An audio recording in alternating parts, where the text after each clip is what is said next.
Cincinnati Reds out of the National League Central Division. The Sox with a nice 5-4 victory yesterday in their ball game here over the Kansas City Royals. And then they had a split squad yesterday. Rich King, they won both games, so they're now 10-6-1, taking on a Reds team which is 7-7-2. That's right, Russ. And the White Sox now just 2 wins short of last year's entire total of 12 wins in the Cactus League.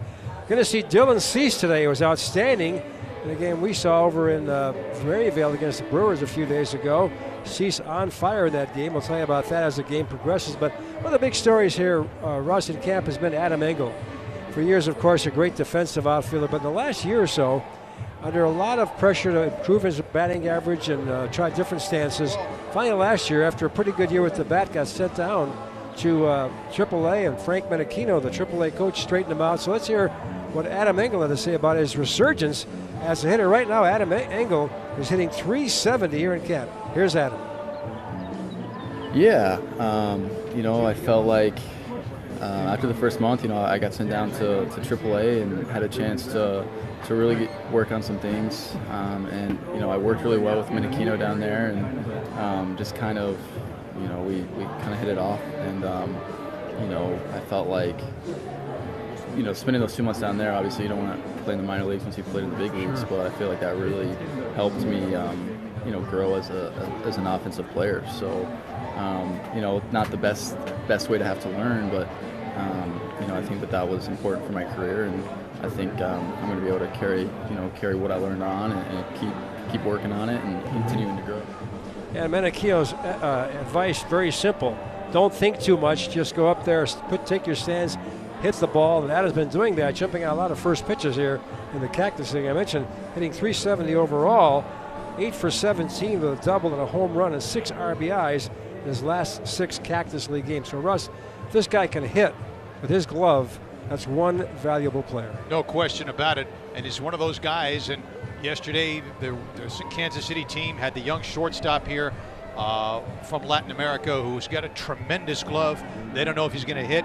Well, with a guy like Engel, you got the glove. You got the speed. And if, as we have pointed out and talked about before, he can continue to develop and get on base more consistently, you have quite a weapon there. We're talking to Adam for 3 years doing these webcast games. Every year we're talking about the different stances, up in the box, down in the box, hips this way, hips that way. So the old story, Hawk Harrelson had this right for many years. You cannot think when you hit a golf ball or hit a baseball. You set yourself up, you let your body take care of the action. Because if you think where your hips are, your arm is, you're not going to hit the ball too well. And Adam, of course, has discovered that. He's having a great camp. Couldn't ask for a nicer person, so we wish him very well on the rest of his career, which he's still very young, Russ. He's got a long way ahead. All right, the starting lineup first for the visiting Reds, and the Reds figure to be very improved in 2020 as well, along with the White Sox. Leading off, the designated hitter is Nick Senzel. Batting second in right field, Nick Castellanos. 2 Nicks, no waiting. Hitting third, playing first base, Derek Dietrich. The cleanup man is the catcher, Kurt Casale. Batting fifth in center field is Mark Payton. In the 6th spot, shortstop Alfredo Rodriguez. Batting seventh and playing left field, Scott Schebler. In the 8th spot, third baseman Jonathan India. And batting ninth at second base for the Reds today, Blake Trahan. On the mound, righty Anthony Disclafani, who's 1-0 this spring with an ERA of 0. Sox take the field. Again, the Reds 7-7-2 this spring. It's the second of 3 meetings this spring between these two teams. They'll meet one more time. Sox take the field defensively. Nick Delmonico at first, Larry Garcia at second, the shortstop Tim Anderson. There's the right fielder Nomar Mazara. At third base, Yohan Moncada.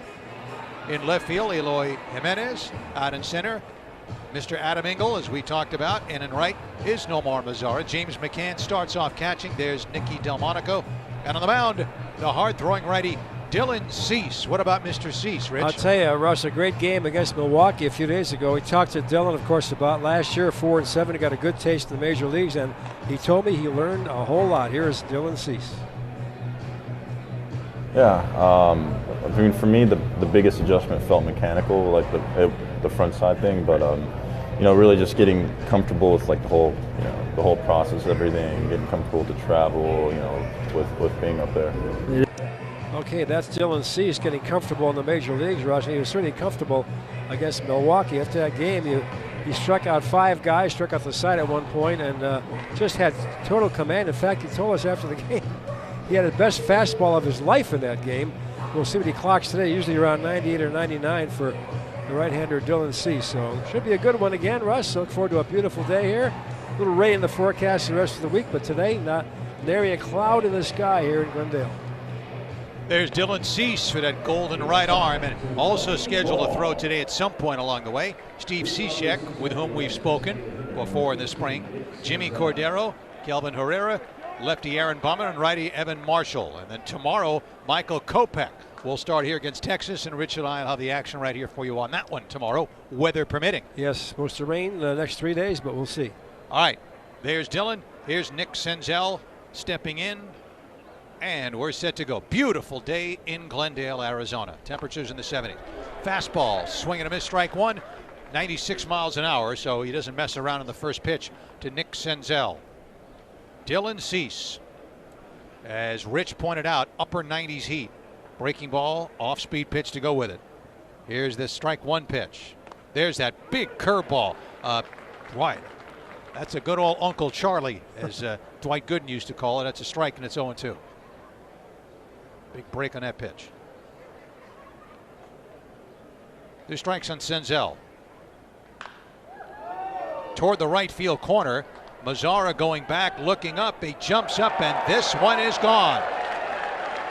He tried an 0-2 fastball away, and Senzel extended his arms, and the former University of Tennessee Volunteer took it over the fence and right, and it's quickly 1-0 Reds. That ball up against the batting cage out there just kept carrying the right field. Senzel came in hitting 0 for 6 in the camp. There's the pitch, outside pitch, as Russ mentioned, and he drilled it.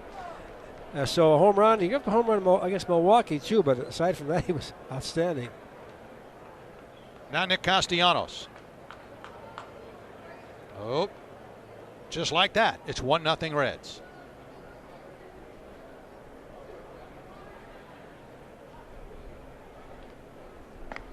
Fastball missing a little bit outside at 98 miles an hour to Castellanos.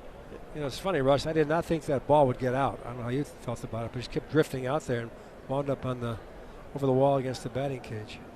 Former Cub Castellanos, I didn't think it was going out either, but you throw that hard, you're supplying a lot of the power yourself. The pitch misses, and it's 2-0 on Nick Castellanos. Played for the Tigers and the Cubs, drafted out of high school 10 years ago by the Tigers. And he just celebrated his 28th birthday less than a week ago. There's a strike. 2-1 out of Davie, Florida. 6'4" Nick Castellanos. The home run that Cease gave up against the Brewers came from Keston Hiura in the 4th inning. A blast over center field wall, big high wall out there, the batting background. But that was it against Milwaukee. Other than that, he was outstanding. To third. There to scoop it up is Yoan Moncada. He fires across to Delmonico. Castellanos out 5-3. 1 out for Derek Dietrich. The umpires today, Ryan Blackney starts off behind the plate. There's Yoan Moncada, had just made that play. At first base, Alan Porter, who's the crew chief of this band of umpires. John Tumpain at second base. At third, Chad Whitson. And they will rotate throughout. Here's Derek Dietrich. Wind blowing around here like Candlestick Park right now. Big breeze. Fastball comes in low. Ball 1-0 on Dietrich. See, struck out the side against the Brewers. He got obviously Al Garcia, Jed Jerko, and Mark Mathias in that 2nd inning. He was throwing a variety of pitches, good off-speed stuff, great fastball, obviously. So he mixed it up pretty good. And that one missed inside to Dietrich. 2 balls and no strikes on Derek Dietrich, former Marlin, who is 30 now, born in Cleveland.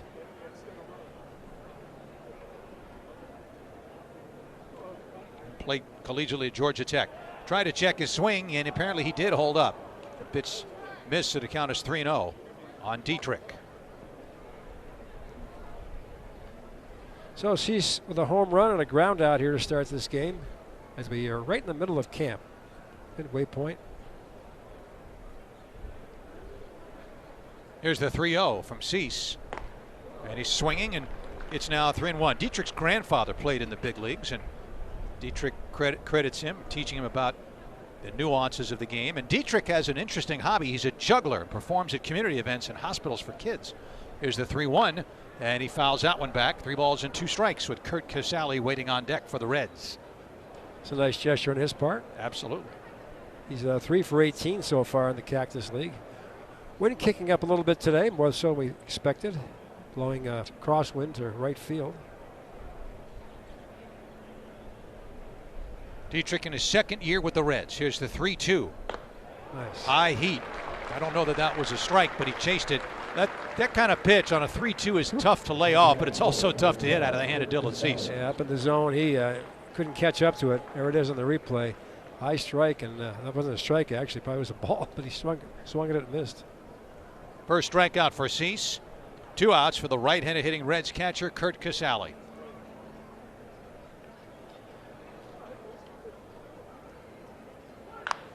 Fouled outside third, strike 1. So One strike to count. The wind had to be a factor in that home run because it's kind of circling around here. Now it's blowing a little bit in, but it was blowing toward right field for a while, and then it had to help that ball out. Definitely swirling, yep. Changing direction here and there. Casale used to be with Tampa Bay. He's been around though, 31 years old now. Northern California.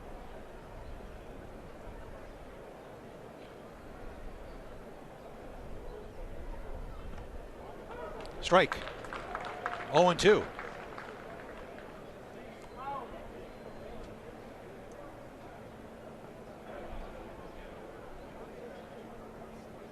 Two strikes to count. So Cease, after the home run, gets a ground out, a strikeout, and now the 0-2, and he blaves off that curveball, blocked by McCann.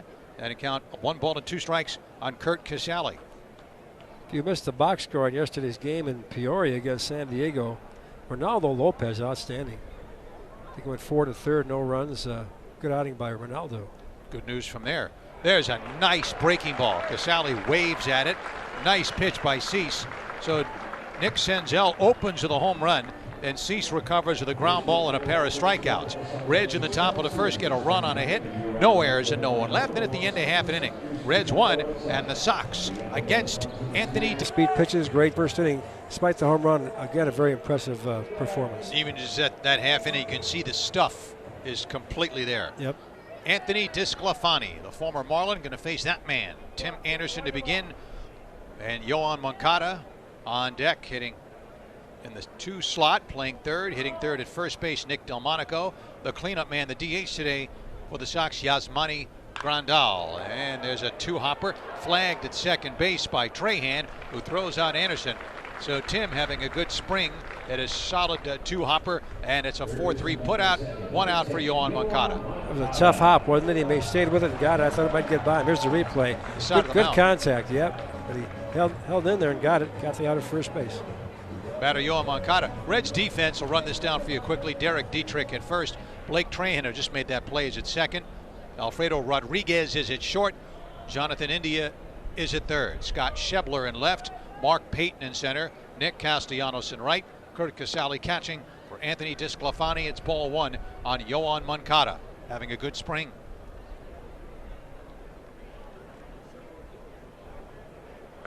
Looks to bunt and takes it. Big shift on for Yoan. Only India, the third baseman, on the left side of the infield. He's in the base path between second and third. Rodriguez, the shortstop, Trahan, and Dietrich are swung around to the right of second base. That's a foul ball. 2 balls and a strike on Moncada. Yeah, I mentioned, Russ, the midpoint of the season here in the Cactus League, and before the game, Ricky Renteria had a kind of a light display and some loud music. He had a little party before the game, trying to loosen things up. It's all part of the plan here. Moncada, for the second time at the at-bat, shows bunt, but he takes 3-1. But because of the shift, that's what's tempting Yoan here. You could drive a 737 to the left side of that infield now. That shift on.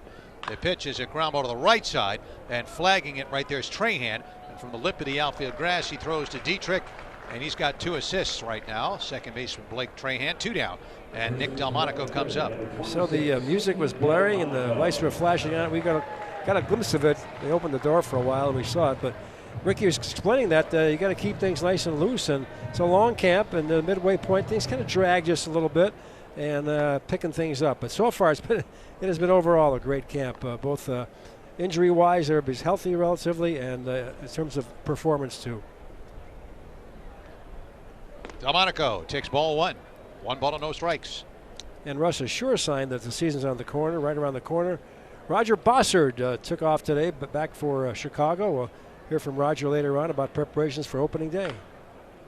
Foul ball, 1-1. Looking forward to that. Sox groundskeeper for many, many, many years. Nick Delmonico hitting third today, playing first base.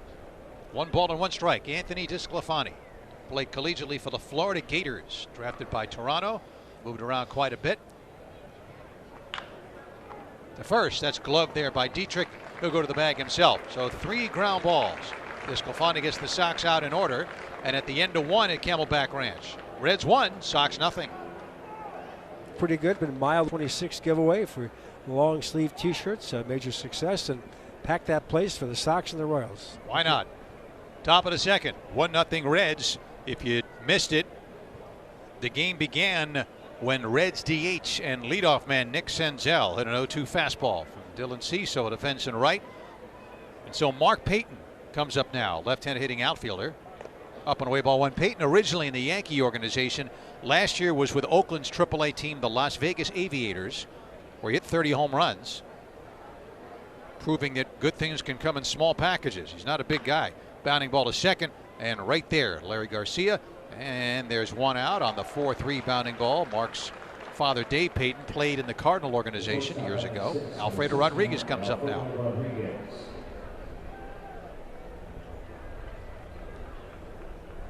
Right-handed hitting shortstop Alfredo Rodriguez coming up now. Again, the breeze swirling around, as we said, but gorgeous sky. Temperatures in the 70s, beautiful. He had to duck under that one, ball 1. 1-0 on Alfredo Rodriguez. So the only piece of the pie missing for the White Sox is Gio Gonzalez, who's scheduled to pitch after Kopech. Banged in a right for a base hit. Got a fastball away at 96, went right with the pitch. A nice job of hitting by Alfredo Rodriguez. Reds have their second hit, and the former Dodger, Scott Schebler, comes up now.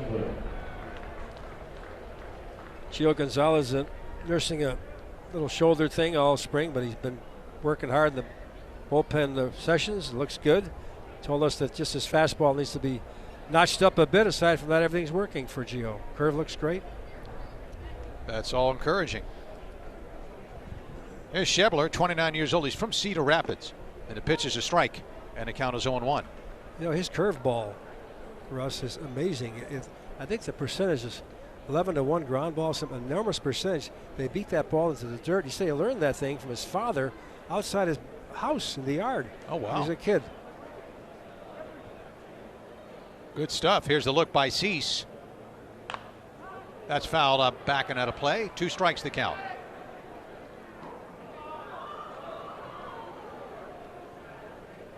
It's great hearing stuff like that about players in their very early days. He said, and the pitch still looks good. You know, he's up there in years now a little bit for a player. He says curveball is better than ever. So I had the percentage rate on that thing somewhere in this book. 2 strikes on Schebler. Off first, Rodriguez held on by Nick Delmonico. Curveball. That's hit to deep center. Engel backing up's got a play, makes the catch, and they're 2 down. Nice break by Adam. Made it look easy. The ratio on his curveball, we're talking about Gio Gonzalez, 7-1 ground ball to fly ball. Oh boy. It's amazing. Now here's a guy that the Reds believe is going to be a star, Jonathan India. Another guy out of the University of Florida, first round pick in 2018. 6 foot tall, 200 pounder. He's 23 now. Third baseman. Throw to first. He was drafted 5th overall 2 years ago. Hit 21 home runs as a junior in Florida. And had a decent year last year in the Florida State League, and then got to Double-A Chattanooga for 34 games where he hit 270. That's high.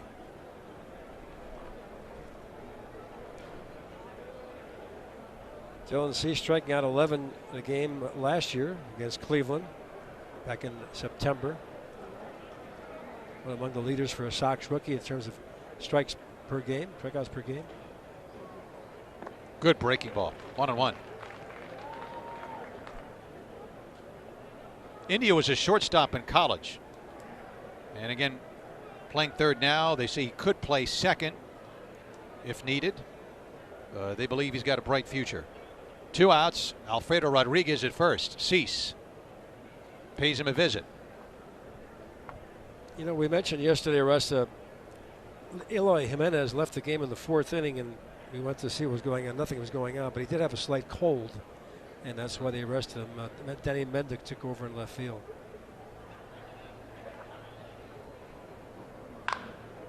The third, nice play by Moncada. Oh, what a nice play that was.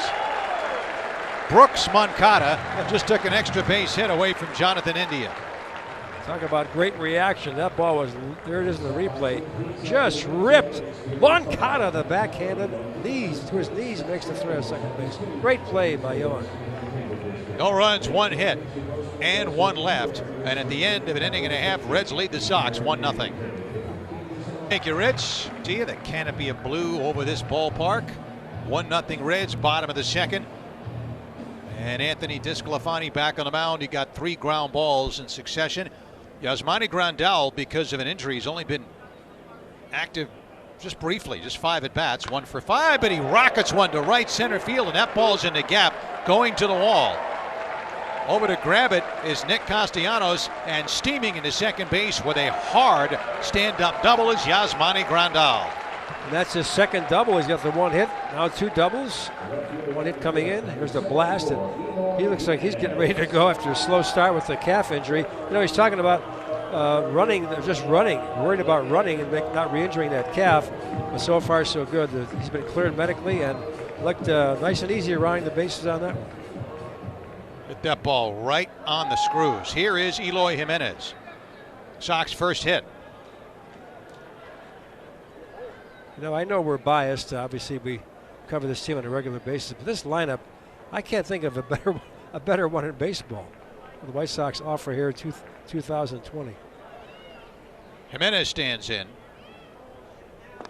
Breaking ball for ball 1, and Eloy hitting .286 with a home run, 3 batted. And I'll say this, Rich, the 2 teams that share this complex, White Sox and Dodgers. Got to be the 2 toughest. That's it. That I can think of. I think I just said Dodgers are the only team, maybe Houston, but this club's going to hit.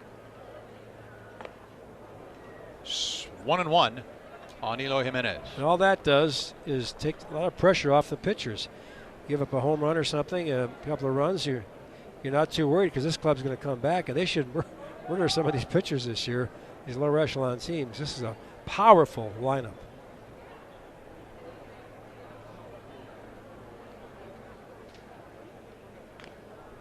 And he tried to take that pitch the other way, it looked like. Fouled it back. 1 ball and 2 strikes on Eloy Jimenez. Nomar Mazara on deck. We talk a lot about the 26th man this year. We asked Ricky about that this morning. Of course, he's not going to tip his hand at where he's going, even what direction he's thinking about going philosophically. But it's going to be a tough decision because there's some guys making a bid to stay on this team. 2-2. And the aforementioned Nicky Delmonico having a good camp. Collins has come along very well. Jack Collins had a home run yesterday. He's coming on. He could be a prospect. It's 3 catchers. Who knows? If the guy can hit, why not? Luxurious problem to have, I'll tell you that. Here's the 2-2 to Jimenez. Nice breaking ball. Got him. First strikeout for Disclafani. Grandal remains at second with 1 out.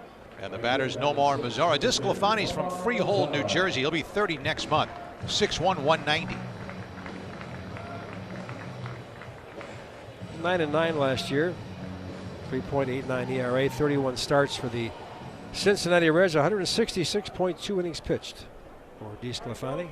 Drafted by the Red Sox, but pitched for the Marlins in 2014, but with the Reds since 2015. You mentioned it earlier, Russ, when the broadcast began. They could make some noise in their division this year, the Reds. They are a much better club. Strike to Mazzara, no question about it. DeSclafani was involved in a huge trade after the 2012 season. Toronto traded him, shortstop Adeni Echeverria, and 4 other players to the Marlins. And a trade involving a player that the Sox fans know very well, Mr. Mark Burley, and 4 other guys. There's a swing and a miss, 0-2. That, in terms of just bodies moving around, that was a huge trade. It was. Yeah, John Buck, Josh Johnson, Emilio Bonifacio. DeSclafani last year struck out 167, walked just 49. Joins a pretty good rotation. Mazzara hitting .368 with a home run and 4 RBIs this spring. So Nomar off to a solid start. Grandal off second. And we wait for just a minute here. 0-2. Marlins traded DeSclafani and another player to the Reds for Matt Latos going into the 2015 season. Been with him ever since.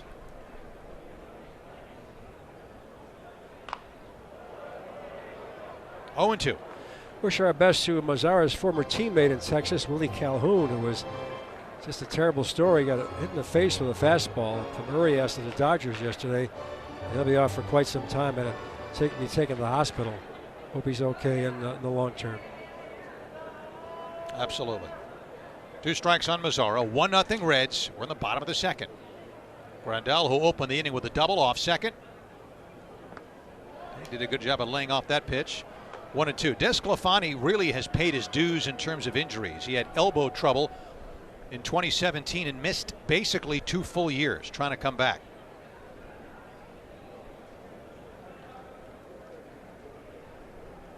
And then 2018, he did come back midway through the season. 2-2, and one of the most memorable moments for him coming back was not the pitching, but a hitting. He hit a grand slam on Brian Densing. The last Reds pitcher to hit a grand slam was a guy that you probably interviewed, Rich, Bob Perky. I remember Bob Perky. Yes, he was pitching when I was a young man. Very young. 2-2 to Mazzara. Just missed. 3-2. In fact, since this game is a rematch of the 1919 World Series, I'm waiting for your tape of Red Faber and Kid Gleason. Ciccati and all the guys that fix the World Series. Can Ray Shaw? I don't associate with guys like that. I'm sorry. Yeah. Just wondering if Ray Shaw can be. I met Ray Shaw. Like I'm surprised. 3-2. I did. I was 9 years old. I met Ray Shaw. I'll tell you that story in a second. Did you interview Marconi when he finished? Here's the 3-2, and that's rip foul outside there. There was a Chicago Park District right by the ballpark, by McGuane Park over at 31st and Halsted, for kids, program to teach them the game. And the Park District recruited Ray Shaw as one of the coaches. And I'll never forget him. He used to tell us, make sure you run it out. When you hit the ball, run it out. That was his big message. That's what they remember about it. But he was obviously an elderly gentleman at the time, but I met Ray Shaw. The 3-2. That one is going to bring a run in. Mazzara continues his hot spring. Mark Payton gets the ball back in. Grandal scores for the first time as a White Sox player, and the game is tied at 1. Well, you're going to see Mazzara launch some real shots this year. He's a powerful left-handed batter, but that was a line single that you see there in the replay, bringing in a run. He's got now, 8 hits in the spring and 20 at-bats. Now James McCann comes up. Nomar Mazzara. That's his 4th RBI of the spring. 2 hits for the Sox in the inning, both well hit. Nothing cheap about it. The double smacked by Grandal up the gap in right center in the first pitch of the inning. And Mazzara's solid hit drives him in. Here's McCann. James at 235. No homers, 3 batted in. And Larry Garcia moves out on deck. Strike 1. Bob Perky was at Joey J. They had a bunch of good pitchers back then when Perky was pitching. Most certainly did. Reds had Frank Robinson. Vada Pinson. Vada Pinson. Gene Freese, Wally Post, all those guys.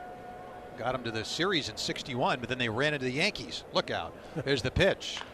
That's hit the other way. Nice piece of hitting by McCann.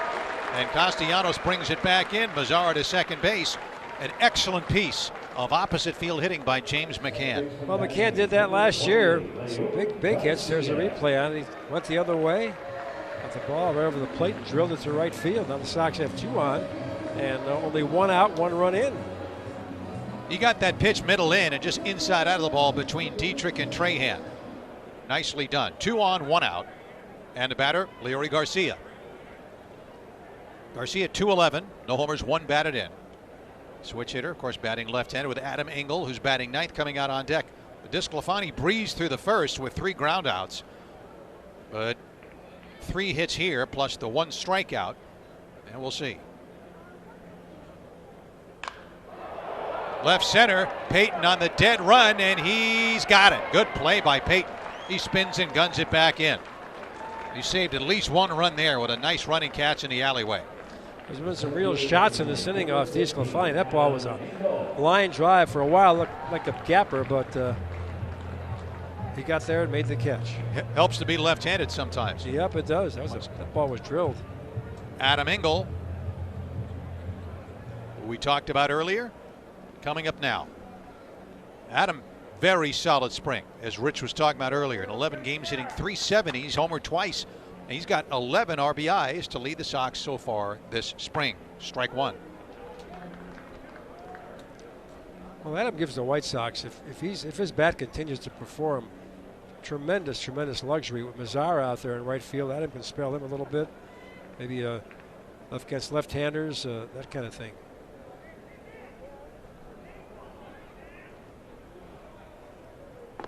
Strike 2. And they also have some flexibility. If Mendick can play the outfield, you got Garcia can play the outfield. So that 26th man takes on a different flavor when you got those guys who can jump around a little bit.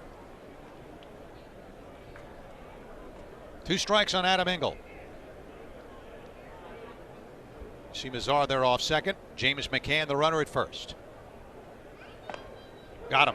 2 breaking balls and a fastball. So DeSclafani gets his 2nd strikeout. Sox do get even. 1 run, 3 hits, no errors. They leave 2. And at the end of 2, Reds and Sox are tied at 1. Action for you is Russ Lane. Rich King and some of the folks here soaking in the rays on a beautiful day in Glendale. 1-1 game top of the 3rd. Dylan Cease back on the bump to take on the 9-1-2 Reds hitters. Right-hander hitting second base from Blake Trahan. There's Dylan, then Nick Senzel, and then Nick Castellanos. Trahan out of Lake Charles, Louisiana, stepping in now. Strike 1. Got to jump on that first pitch. You know, it's interesting, these young White Sox pitchers really learning from each other. Dylan Cease, his philosophy, you can't blow everybody away. He's got a great variety of pitches. You saw some curves and sliders and changeups. And that's the approach I think that Michael Kopech is going to take more so this year. 1-1. In fact, Kopech was telling us that last year when he sat it out with the TJ surgery, he began to think about it. And he said he'd have to change a little bit and mix things up a little bit more, just like Dylan Cease is. So really bodes well. 2-1. You look at all the quality in some of these young arms. And it's really, the potential is just. When Lopez has a daunting. good year, all bets are off. There's the 2-1. Breaking ball foul away. 2 balls and 2 strikes on Blake Trahan. Trahan won the Gold Glove in the minors in 2018. Began last year at AAA Louisville. Starting things off here with Reds on a first inning home run by Nick Senzel, who's on deck. Tied here with the Sox, 1 apiece.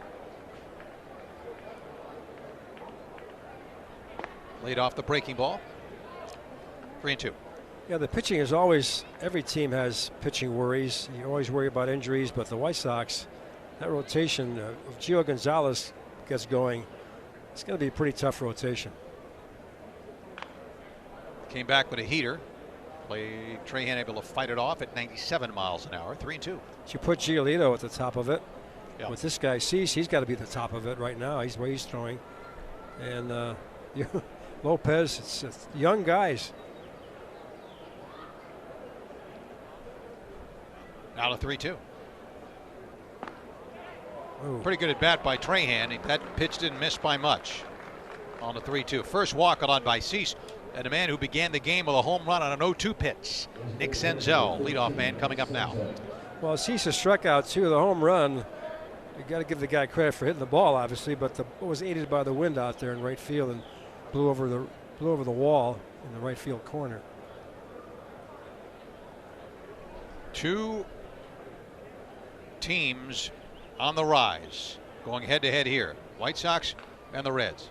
Strike one. The Reds had a couple of really rough years, obviously. If you follow the game at all, you know that. But they've added, through free agency since the end of last year, Mike Moustakas, Wade Miley, Nick Castellanos, Pedro Strop, Shogo Akiyama from Japan. They gave him $21 million over 3 years. Yep. We'll see where it takes them. But they are serious. They appear to be very serious about getting rich in a hurry. Throw to first base and Trahan back in. Well, they're still in a tough division. The Cubs are, despite the not doing much in the offseason, will still have a good team. Cardinals. And the Cardinals and of course Milwaukee. So that's a tough one.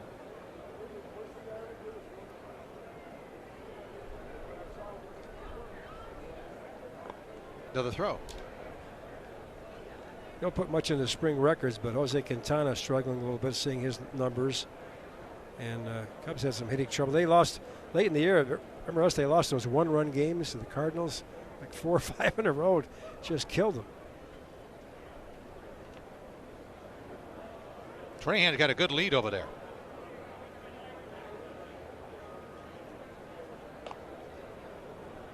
One-one. Yeah, those are all those close games. I think they lost 4 straight to St. Louis at Wrigley by 1 run, as I recall. That is hard to swallow. We'd rather lose games by a big margin than lose those close ones sometimes. Here's the 1-1 breaking ball. Good pitch on the outside. The Reds did make some changes also before the 2019 season. The biggest one, they hired David Bell as a manager and brought in a whole new coaching staff. Guys like pitching coach Derek Johnson, and they brought in Matt Kemp, Alex Wood, Kyle Farmer, Yasiel Puig. Big trade with the Dodgers that they made. Here's the 1-2, 2-2. But the result was the same. The Reds were 75-87. Their 6th losing season in a row last year. Well, you need a better year from Joey Votto, who has been a perennial great hitter, slumping a little bit last year.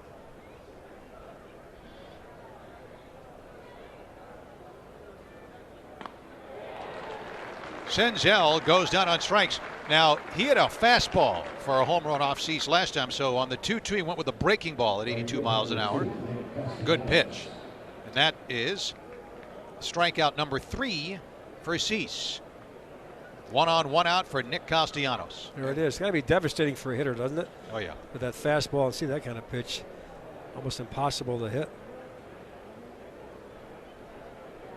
Despite their 6th straight losing season in 2019, Reds did have a few bright spots that they hope to build on with adding some of the free agents that we were just talking about here. Here's Castellanos, one of those free agents. Ball 1. They had a rookie outfielder, Aristides Aquino, who came up and became the fastest player to get to 15 home runs in Major League history. Yep, they had a great August. Eugenio Suarez hit 49 home runs.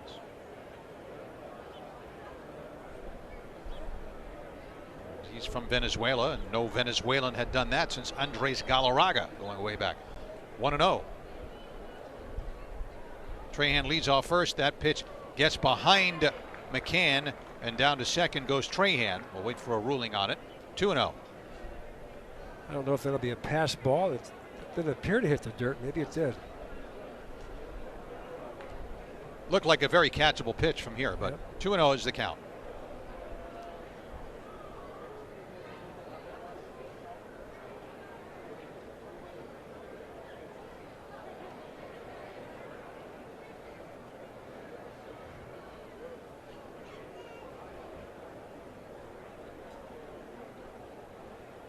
So Trahan at second, and here is a 2-0. Ball 3. One area where the Reds did improve last year was pitching. 2 years ago they were 24th in ERA. Last year they moved up to 8th. And And Luis Castillo, the right-hander, with some serious stuff. He pitched in the All-Star game. They're hoping that he will continue to improve and develop, and adding some pieces around him in that rotation.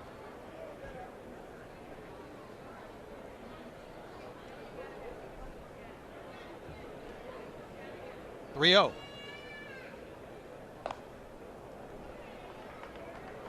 So, a walk, a strikeout, and another walk. 2 on, 1 out of the batter, Derek Dietrich now.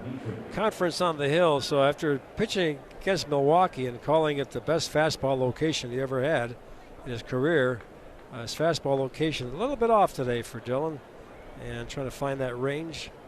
But we're still in spring training, so it'll be a process I'm sure he'll correct. But chance to get out of it, only 1 out with 2 on, a couple of walks in this inning. Remind about tomorrow.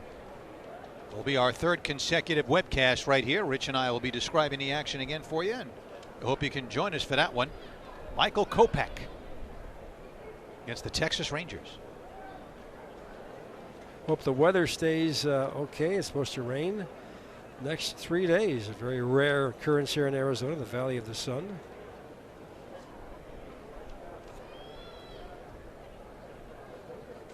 Dietrich. First ball swinging, lifts it outside third. Moncada is out of room. He came back with a 97-mile-an-hour fastball. Dietrich, despite the 2 walks in the inning, jumping on the first pitch and hitting a weak foul ball.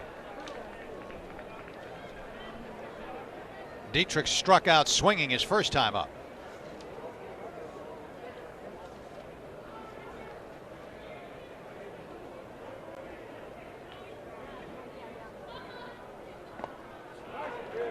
Oh, 0-2. Nice breaking ball.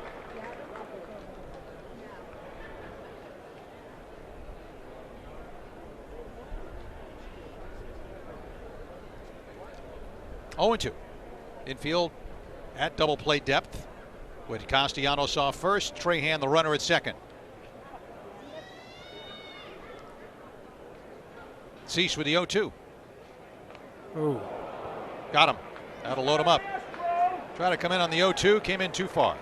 So Cease, with his roughest innings so far, looked good in the first 2 innings, but 2 walks, 1 pitch that got away that was scored a wild pitch. And now in the 0-2, Derek Dietrich is hit, loading the bases with a cleanup man, Kurt Casale. Well, that was unfortunate in more ways than one. The 0-2 count, and now he's got the bases loaded. Casale struck out his first time up, righty on righty, so he steps in. And again, the Sox obviously still set up, straight up, looking for 2. The look now. Ball 1.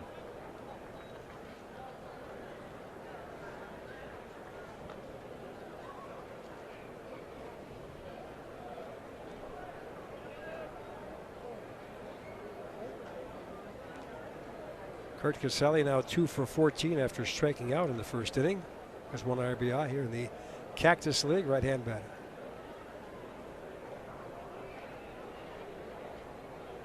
Now to 1-0. He hasn't been close in the last few pitches. Now it's 2-0. Cease really fighting himself more than he's fighting the Reds right now.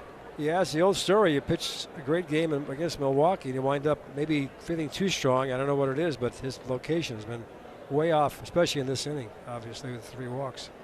And despite it all, he's a ground ball away from getting out of the inning. Trahan at third, Castellanos at second, Dietrich at first, 1 out. 2-0 on Kurt Casale. Delmonico at first playing in tight. He'll come home if the ball is hit to him. The 2-0 way up and away. 3-0 now. On deck, Mark Payton.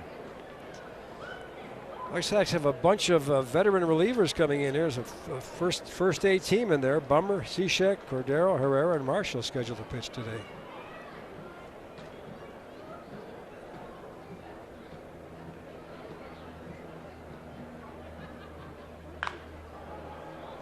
Foul ball.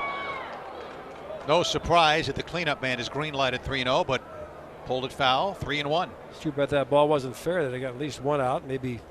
I don't think they got 2 if he steps in the bag, and chance for a double play. But it rolled foul. 3-1.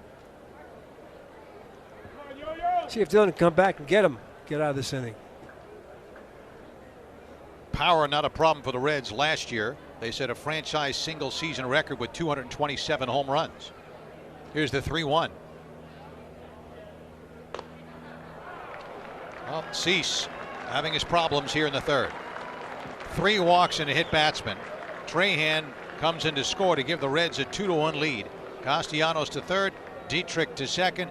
Casali gets the RBI, and Payton, who grounded out to second's coming up now, and a confab at the mound here. Boy, what a rough inning for Dillon. Again, the location way off today. After you wouldn't believe the same pitcher, Russ, we saw in Milwaukee against Milwaukee in Maryvale. He had complete command. Every pitch was near the zone, striking out guys. Struck out 5 in that game, and everything was pinpoint. Now Don Cooper going back to the dugout, but totally different story for Dillon today. His command is way off, missing by a wide margin too, not just barely missing. Payton standing in. 1 run in, 3 men on, 1 man out. Reds scoring a run here without benefit of a base hit. 3 walks and a hit batsman. The only out was the strikeout of Senzel. Here's Payton. Swing and a miss, strike 1. He's got better control of his breaking pitches than his fastball.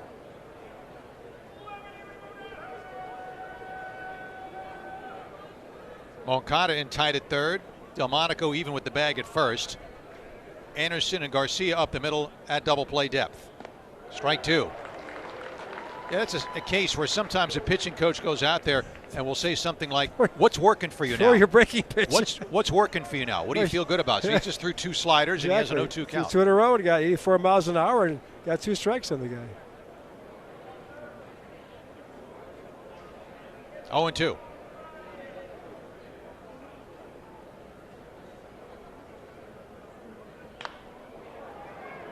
Left center. Jimenez can't get it. 1 run scores as Engel gets it back in. Eloy with a valiant effort, but a bloop single falls in, driving in Castellanos. Dietrich to third, Casali to second, and the Reds lead 3-1 as we see it again. That ball had eyes out there, perfect location. Eloy, he got a good jump, he just couldn't catch up to it. Could not run the thing and dropped in there. Engel was too far away to make the catch, so big inning potentially for the Reds unless Dillon can get the ground ball here. Rodriguez line one to right for a base hit in the second inning. First Reds hit of the inning. Payton drives the run in. 2 runs in, 3 men on, 1 man out. Reds leading 3-1. And they're in tight at the corners for the Sox. Delmonico at first, Moncada third. There's ball 1.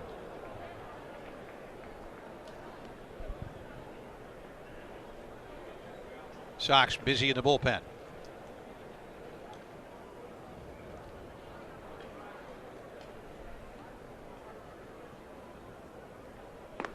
Ball 2. Just got up in the bullpen as Dillon struggling mightily here in the 3rd inning. Walk 3 walks, a hit batter, bloop single, 1 out.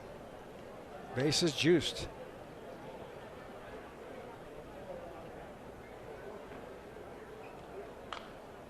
He went right after that fastball, foul it away.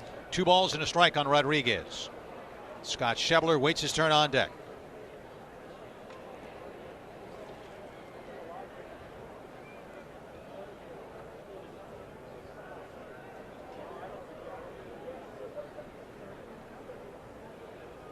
Cease collects the sign from McCann.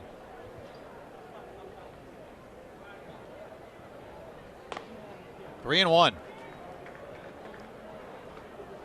I don't think he's had, I can't recall last strike he's had on a fastball in this inning, if he had any at all. It looked like the pitch to Payton was in the zone that he blooped out there for the hit in front of Jimenez with a dive. But you're right, Rich. That's not been working for him. He was around the plate completely the first 2 innings. And he got that fastball in there, and Rodriguez spoiled it. 3 and 2.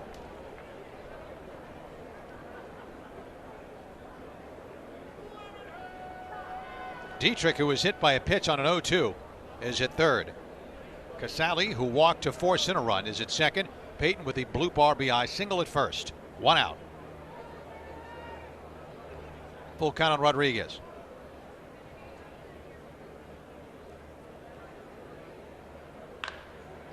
Right back up the middle. Garcia steps on the second and makes a nice play. Garcia, acrobatics near the bag at second, and he really bailed out Cease right there. Well, Leary showing some glove here in the Cactus League. There's the replay. That ball almost got through. Tough off the hill. Cease couldn't get it. Look at that backhand stop. Last second he snared it. Had the presence of mind to step on the pace.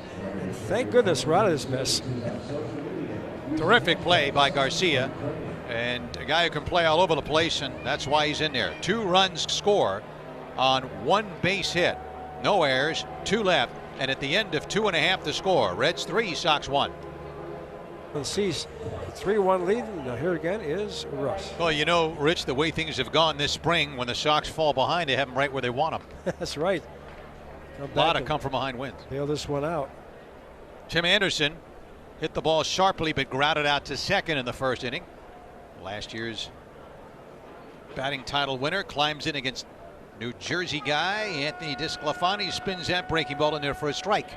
0-1. Top of the order, Anderson, Yohan Moncada, and Nick Delmonico. All 3 went out on ground outs against DeSclafani, who had trouble in the second, giving up a run on 3 hits. 0-2. Might have given up more, but Larry Garcia, who just made the great play as we were talking about on the ground ball by Alfredo Rodriguez, which saved at least a run, maybe 2. Made a nice play and a ball to deep left center. Was robbed of a nice play and a ball deep left center. The pitch is a ground ball slowly wide of third, and the play to first in time. Jonathan India makes that play on Anderson. Timmy hustling up the line, but he's out. 1 out for Yohan Moncada. Well, if anybody had any doubts about Leary playing second base, they're pretty much being erased here in camp. This is been a sparkling camp. That play was since he made a couple of real good plays earlier. Remember the one hand of Chopper, he grabbed with the bare hand and threw the runner out. He's made some really nice plays. DeSclafani winds and works. Ball 1. Yohan Moncada. Yohan has to be used to this shift by now. And what a shift it is. Pull that one foul. 1-1. When there's a little bit of an idea what the shift is like for Moncada. When Yohan batted in the first inning, twice he showed bunt because of the shift. But now 1 ball and 1 strike, and the pitch on the way. 2-1.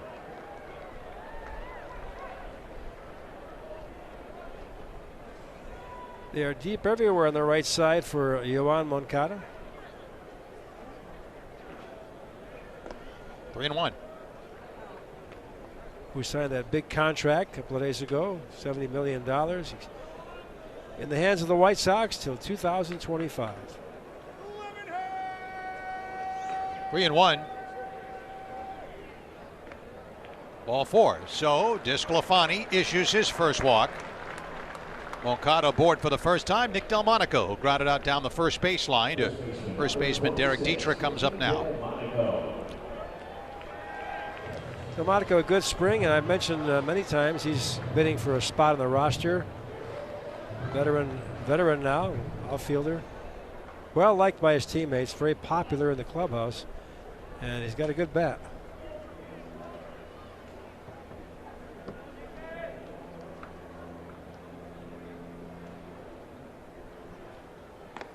Strike. 0-1. Took something off that pitch at 87 miles an hour to get the outside edge. Yasmani Grandal waits on deck. Moncada edging off the bag at first. Dietrich anchors the bag there. The strike 1 look.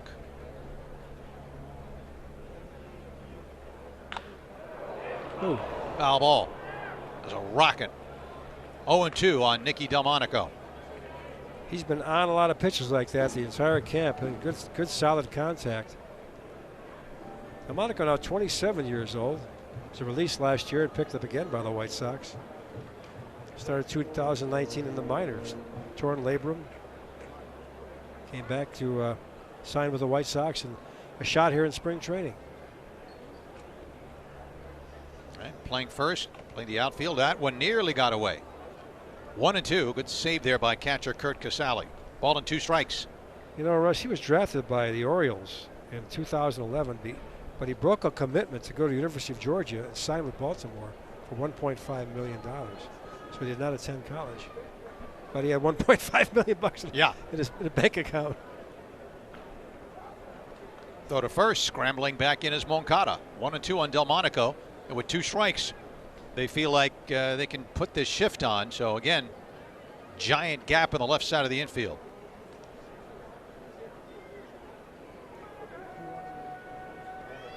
That's Jonathan India on the right of your screen. He's the third baseman, playing almost up the middle. Runner goes, pitch foul back. So they sent Moncada on a 1-2 pitch. Interesting, and it's still 1-2. I think he made some contact. DeSclafani got it up to 95 miles an hour. Just played in 17 games in Charlotte last year, did Nicky? 286, 3 home runs, 10 RBIs. After that injury situation I mentioned. So the 26th man gave him some life here. We'll see what happens, though. It's a long way to go. No doubt.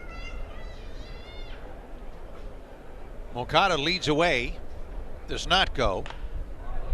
Center field, Payton went out. Now he has to come in, and he makes a diving catch. Mark Payton started back on the ball, then outran his own mistake. 2 outs. Moncada back at first, and here comes Grandal. I thought that ball would drop for sure. That you mentioned the bad break. He went back really late on coming back in, but he had enough speed to barely get to it, and he makes the catch. Nice recovery by Payton.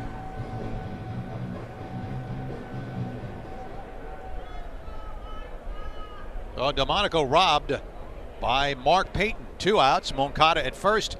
Here's Grandal, who jumped on a first pitch fastball and had a rocket up the gap in right center for a double, leading off the second. And that's a fly ball to center, playable for Payton, who looks up into the bright blue. He's there. That's it. Another first pitch fastball, but fly ball handled by Payton. So the Sox are finished in the third. No runs, no hits, no errors. They leave 1. We head to the fourth. Reds lead the Sox 3-1.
Baseball Classic is the premier international baseball tournament featuring many of the world's greatest players. Qualifying rounds for 2021 World Classic take place March 13th through 25th in Tucson, Arizona. Get your tickets today at worldbaseballclassic.com. So it appears Dylan Cease will stretch out here to the 4th inning. He worked 4 runs against Milwaukee, and let's see if he can duplicate that after a very rough 3rd inning. Yeah, first 2 innings pretty good. He allowed a solo homer by Nick Senzel, who opened the game, but was around the plate. But the 3rd inning, as you point out, 3 walks and a hit batsman, and he was bailed out in a fine play by Larry Garcia to turn a 4-3 double play to finish the inning, and a ground ball up the middle by Alfredo Rodriguez. So they're giving Dylan a chance to bounce back here in the 4th to face the bottom of the order, beginning with Scott Schebler, and Schebler dunks one foul. That's a strike as the ball goes off the screen down there by the tarp. Strike 1. Schebler flied out to center his first at bat. Jonathan India up next, and then Blake Trahan. Sox have made some good defensive plays. Moncada robbed India of an extra base hit on a fine play down at third baseline on a hard hit ball, ending the second. And we mentioned the play by Garcia. That's a strike. 0-2 on Scott Schebler at 96 miles an hour, and Cease jumps ahead. Fastball, yeah, with a fastball. You know, with Cease, or any pitcher for that matter, you can relate to it a little bit. To this pitch, I'll explain it. The 0-2. Little inside, 1-2. You know, sometimes when you have a good golf swing, you have a good round, you come out the next round, and you think you're going to duplicate it, and you wind up doing too much. You try to force it. And I think that may be the case with Dillon today. The great fastball in his last outing, and it wasn't there today. Maybe he tried to force it a bit too much, too strong. Base hit to left. Jimenez there to bring it in. Well, I'll let you know about that theory, Rich, as soon as I have a good golf round. Yeah. Well, I've had a few good rounds, and you know, the next time out, you think I can do it again, and you wind up swinging too fast, basically, and you pay the price. And Dillon's fastball just had the release point or whatever was off today, and just not there. It looks like that's going to be it for him after the base hit to left field, a line shot by Schebler. So Dillon goes 3+ innings in this game, and that's his 4th hit he's given up. So far, 3 runs. He did strike out 3 batters, but the wildness really cost him. 3 walks in the 3rd hit batter, and that's going to be it for Dylan Cease. Steve Cishek comes in. Okay. So again, Cishek, as Rich pointed out, 3+. And 4 hits so far, 3 runs earned. The runner at first, Schebler, belongs to him. 3 walks, 3 strikeouts. Hit a batter. Cishek, former Cub, and if it were possible to look up the term rubber-armed right-hander, you'd see a picture of Steve Cishek, right? This guy is 60, 70 games a year. The guy's among the leaders in appearances the last 2 years. Amazing arm, but you know, he told me he thrives on it. He loves doing it. He keeps himself in great shape, and he says not only do you realize that you're in all these games, sometimes you're up in the bullpen, don't get in the game. So you're out there pitching again, maybe on days you don't get in the game. So you figure 70 games, maybe 80 appearances in the pen. So, but he's had a rubber arm, a good pitcher for the Cubs, a sidearm delivery, good against both sides of the plate. So valuable pickup by the White Sox, and the kind of guy they need.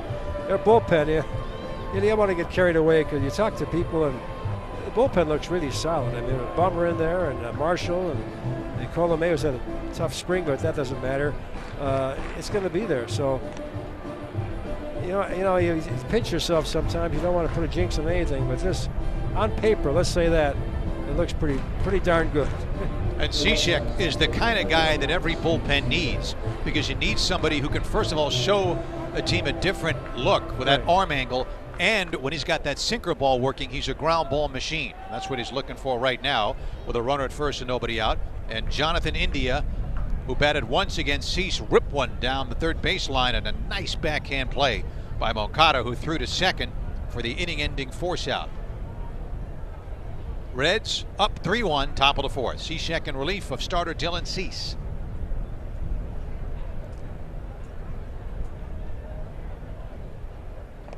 Ball 1. We had this stat earlier, but it's worth repeating, Russ. Steve Cishek, 150 appearances since 2018. That is the third on the list for the last 2 years. Andrew Chafin and Yasmiro Petit have 154. There's the ground ball we talked about. Anderson to Garcia, over to Delmonico. There you go. And that's why Cishek makes the Bucks 6-4-3. Yep, that's a typical Steve Cishek out there. Easy ground ball in the replay. Perfect pitch.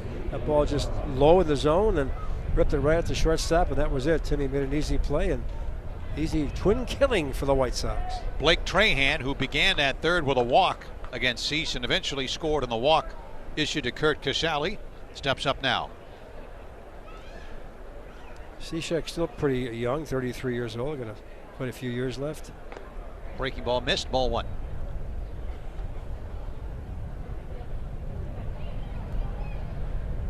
He is signed through this year, but a club option for 2021. A side-arming right-hander. Breaking ball, 1-1. Nick Senzel on deck. Joe Madden certainly used him a lot, and used Carl Edwards Jr. a lot back a few years ago. 1-2. 3 straight breaking balls. That's got to be rough to see for a right-hand batter.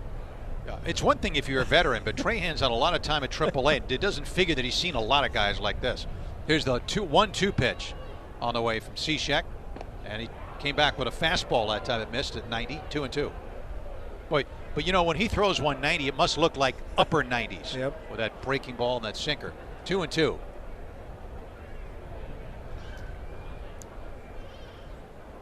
Breaking ball. And Trahan fought it off. Delmonico in pursuit, but he's out of real estate. 2-2. So with that double play, we have the final numbers on Cease. 3 innings plus, 3 runs earned on 4 hits. 3 walks, 3 strikeouts, hit 1 man. Goes out trailing 3-1, top of the 4th. Cishek. All set. 2-2 to Blake Trahan. Just missed. 3-2.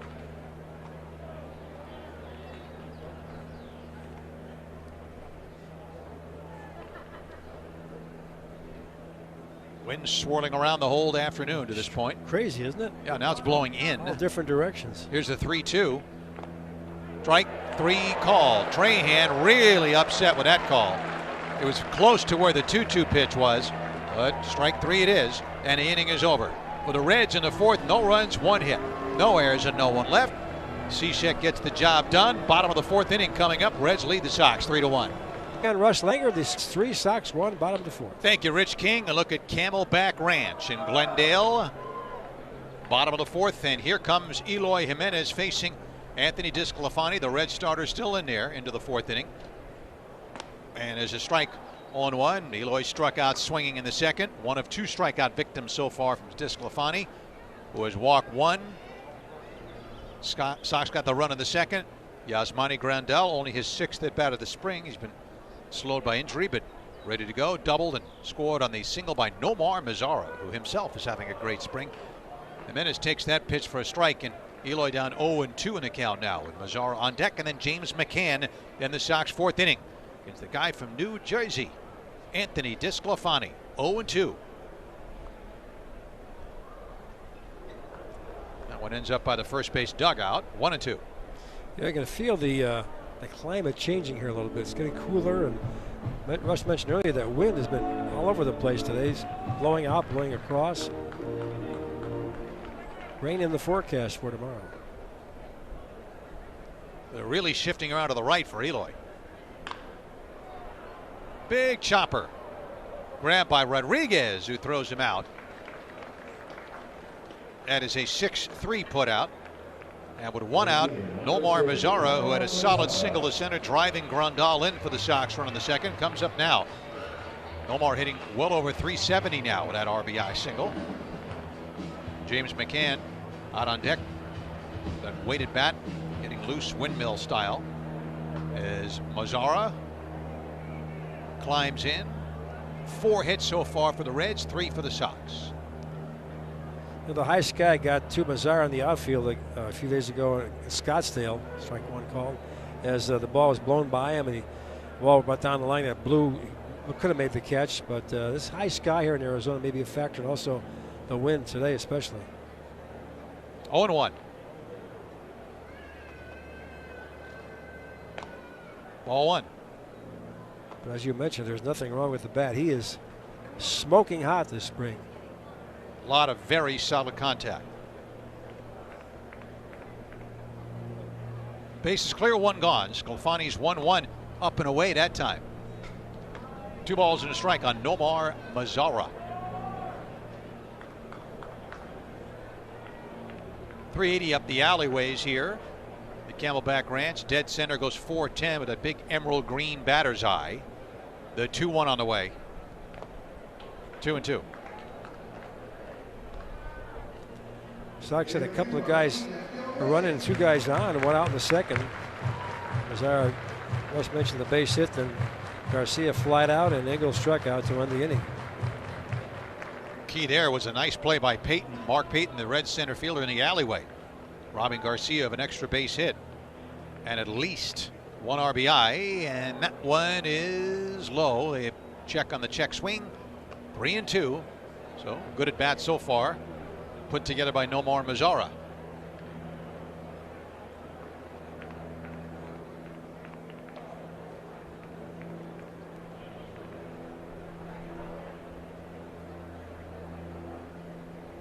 And a payoff. That's grabbed there by Blake Trahan. Check that, it's Rodriguez. Begging your pardon. Rodriguez, the shortstop. Boy, he drilled that ball. He's been on everything. That was a line shot. Looked like a base hit for a while, but made the catch. Well, because of the shift, Rodriguez was out there. He was able to grab that one. So Mazara has stung the ball twice, and he's 1 for 2 with an RBI. And there's McCann, who displayed a very nice piece of opposite field hitting when he batted in the second inning. The pitch was middle in, and he took it the opposite way with an inside out swing, poked it to right for a base hit. James takes a strike, and it's 0-1. You talk about all these aspects of a ball club, the hitting and the pitching, and you forget about the defense sometimes. It's obviously a very, very important element in this game.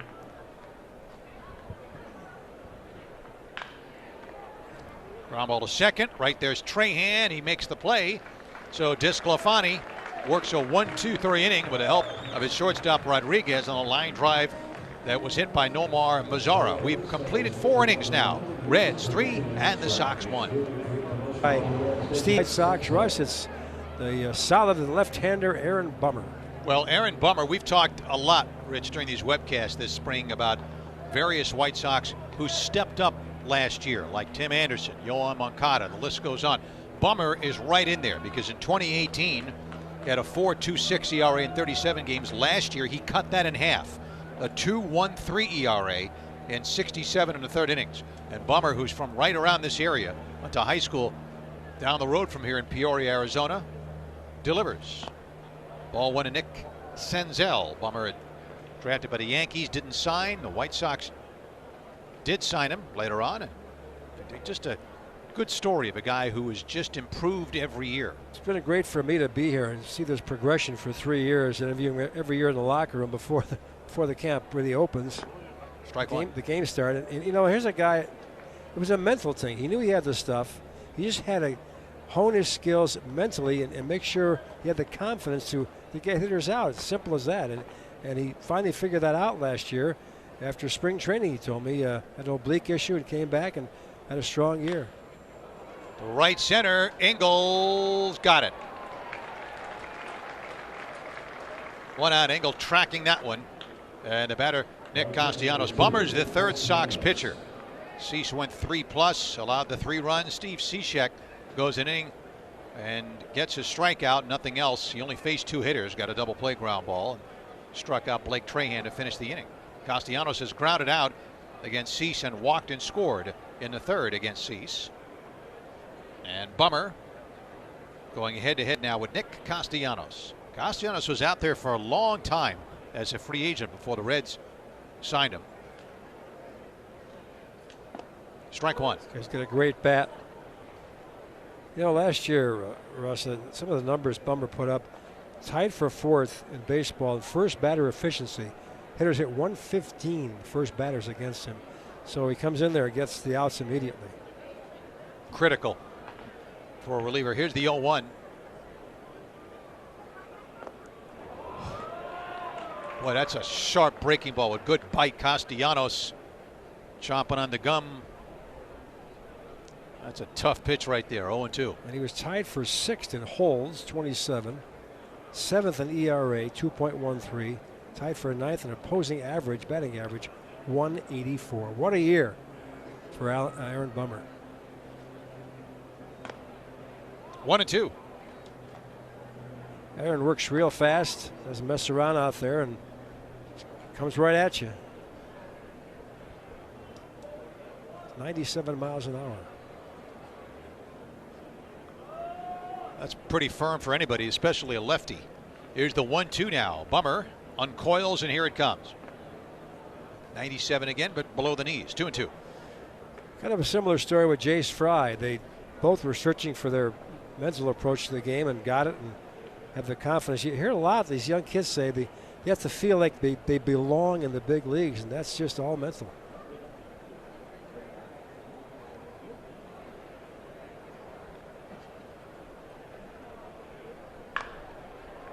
Anderson to his right has trouble with it, and safe at first is Nick Castellanos. That's an error. First error of the game for either team. And with 1 on and 1 out, Derek Dietrich comes up. We'll get another look at it. Well, there's the error. You're right, Adam. It was an easy play, but you know what? Tim, one of his goals is there. It is in the replay. Good pitch, low. Should have the out. Easy play. But Tim determined to cut down on his errors. Had a batch last year. And I mentioned that before the break, before last inning, about defense. White Sox just have to improve. They were 25th out of 30 teams in fielding percentage in the majors last year, 111 errors. And you'd like to see the number cut down. They had 110 back in 18. Dietrich fouls one, strike one. 96 on the gun that time. Against the starter Dylan Cease, Dietrich struck out and then was hit by a pitch on an 0-2 pitch in the third, which helped to set up the 2 runs that loaded the bases at that time. Now, Tim Anderson has some great range. He's an outstanding shortstop. The balls that give him the trouble are seemingly the easy ones sometimes. 0-1.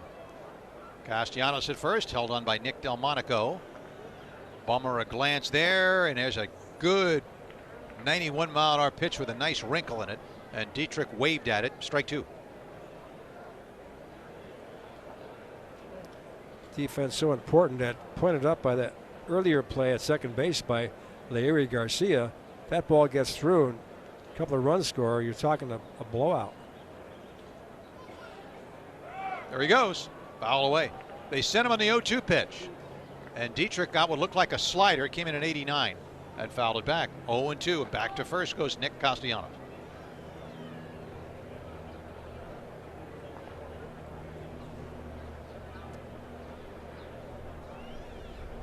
So it's been out of the bullpen, Cishek and now Bummer. And yet to be seen, but scheduled to pitch at some point, Jimmy Cordero for the Sox, Kelvin Herrera, Evan Marshall. 0-2. Bummer with a new ball and a check at first, and pays a visit. Castellanos running in the last pitch. 0-2. Of course, we've talked at times about the history of the franchises that come through here, and the Reds have a very rich history of their own. We touched on some of their great teams of years gone by, but of course, they're most famous for the Big Red Machine of the 70s. Good pitch. He just blew him away at 97 miles an hour. Throw to first, and back in there is Castellanos. So Bummer collects a strikeout of the batter Kurt Casale, who struck out and walked and knocked in a run. Yeah, Sparky Anderson. There's the pitch. Bummer just looks great. He's in mid-season form here in the Cactus League.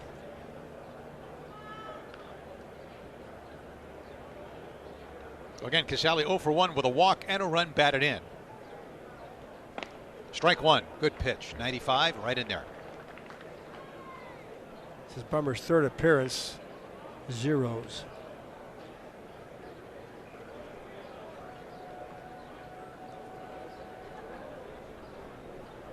Oh and 1.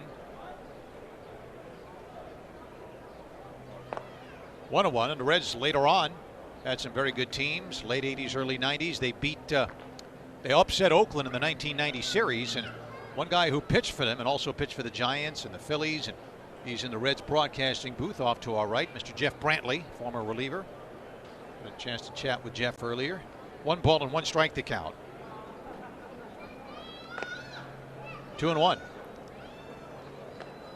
Marty Brenneman retiring, the legendary broadcaster for the Reds. Had a chance to meet him last year in Goodyear, Arizona, and it was last year of his broadcast career.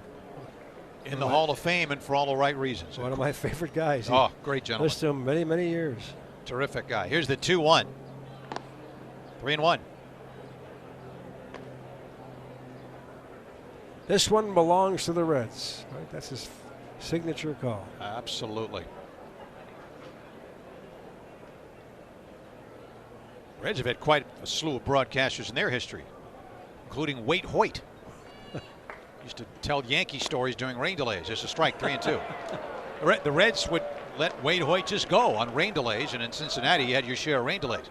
And he would talk about Ruth and Gehrig and all that stuff. Can't beat it. Amazing.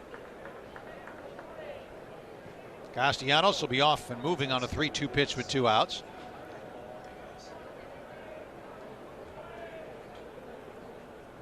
Bummer reads McCann, set to go.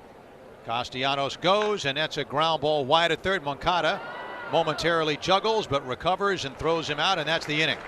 So Bummer, another good inning for Aaron Bummer. No runs, no hits, one Sox error, one left. We head to the bottom of the fifth inning here at Camelback Ranch. Reds 3, Sox 1. Heads, there he is. Having fun out there on a beautiful day. Sun shining and nice warm temperatures here in Glendale, Arizona as we zero back in on the fields. The White Sox trail here 3-1.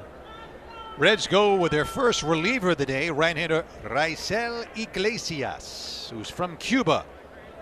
30 years old. 6'2", only 165. Slender righty. Relieving starter Anthony DeSclafani. Pitch outside, ball one at 95 miles an hour to Larry Garcia, who drove one to deep left center with 2 on and 1 out in the second, and had an extra base hit taken away from him on a nice running catch by Red center fielder Mark Payton. And there's one to left center again.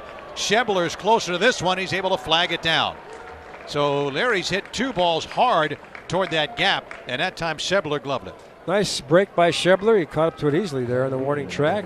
Iglesias, really impressive. 34 saves a year ago, 30 and 18, and he finished last year. He finished 55 games, led the National League in that figure. Been in the big leagues with him since 2015, as there's Adam Engel stepping in. And Iglesias, not the most enviable record, 14 and 29, but there's a breaking ball swung on a miss. Nice 3.17 ERA and 98 career saves for Raisel Iglesias. Played for the Cuban national team. 2013 World Baseball Classic. The pitch low, 1-1. But again, one of those players from Cuba with a very dramatic background. September of 2013, he tried to defect. He hit in the mountains of Isla de Juventud, but was caught and was detained. But in November, just 2 months later, there's a strike, 1-2 on Engel. Iglesias successfully defected. He got his residency first in Haiti, and then went to an open tryout in Mexico in December, signed with the Reds. It was a 7-year deal for $27 million. 1-2 to Engel. Adams swings and misses. He is struck out against DeSclafani and now against Iglesias, and now with 2 outs, here's Tim Anderson. Iglesias started off as a starter, moved to the bullpen, and as you point out, Rich, he started off last year as the closer for the Reds. And good stuff. Here's Anderson, grounded to second, grounded to third. DeSclafani went 4 innings and pitched well for the Reds. 1 run earned on 3 hits, a walk, and 2 strikeouts. Tim Anderson up there, and he takes it outside, ball 1. Well, Iglesias a key part for the Reds if they're going to contend in that rough division. Russ mentioned earlier, they got the seem to have the pitching and the rotation and the bats. That's down the right field line, chased by Castellanos in the corner, and that is a foul ball. 1-1. Anderson flirting with extra bases on that one. It could have been a triple if it drops, because he was really flying past first base and comes back here and 2 out, nobody on. Timmy 0 for 2, 5 for 23 in the Cactus League is 24. Okay. 1-1.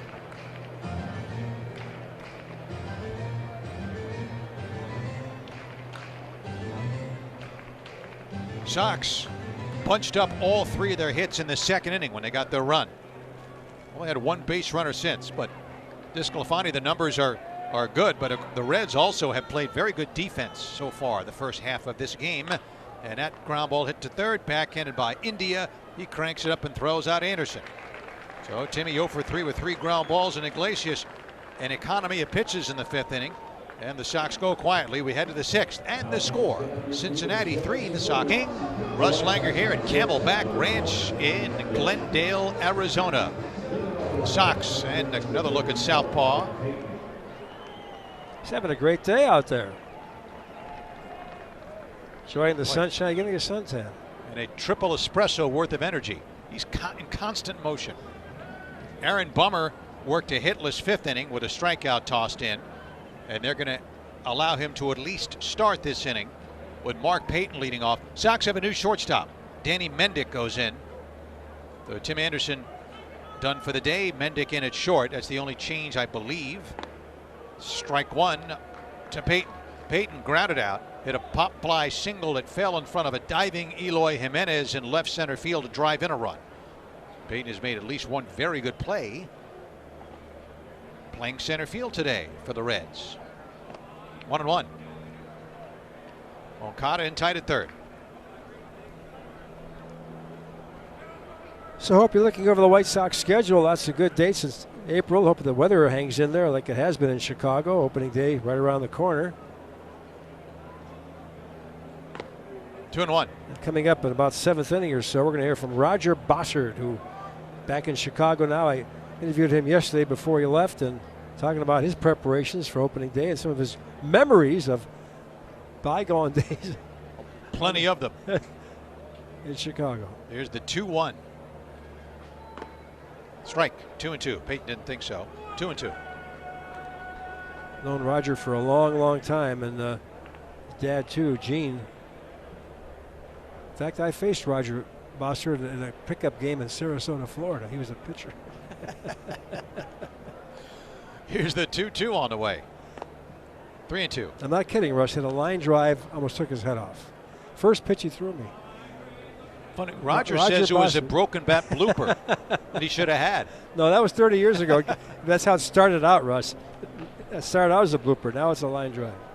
Here's a 3-2 now to Mark Payton.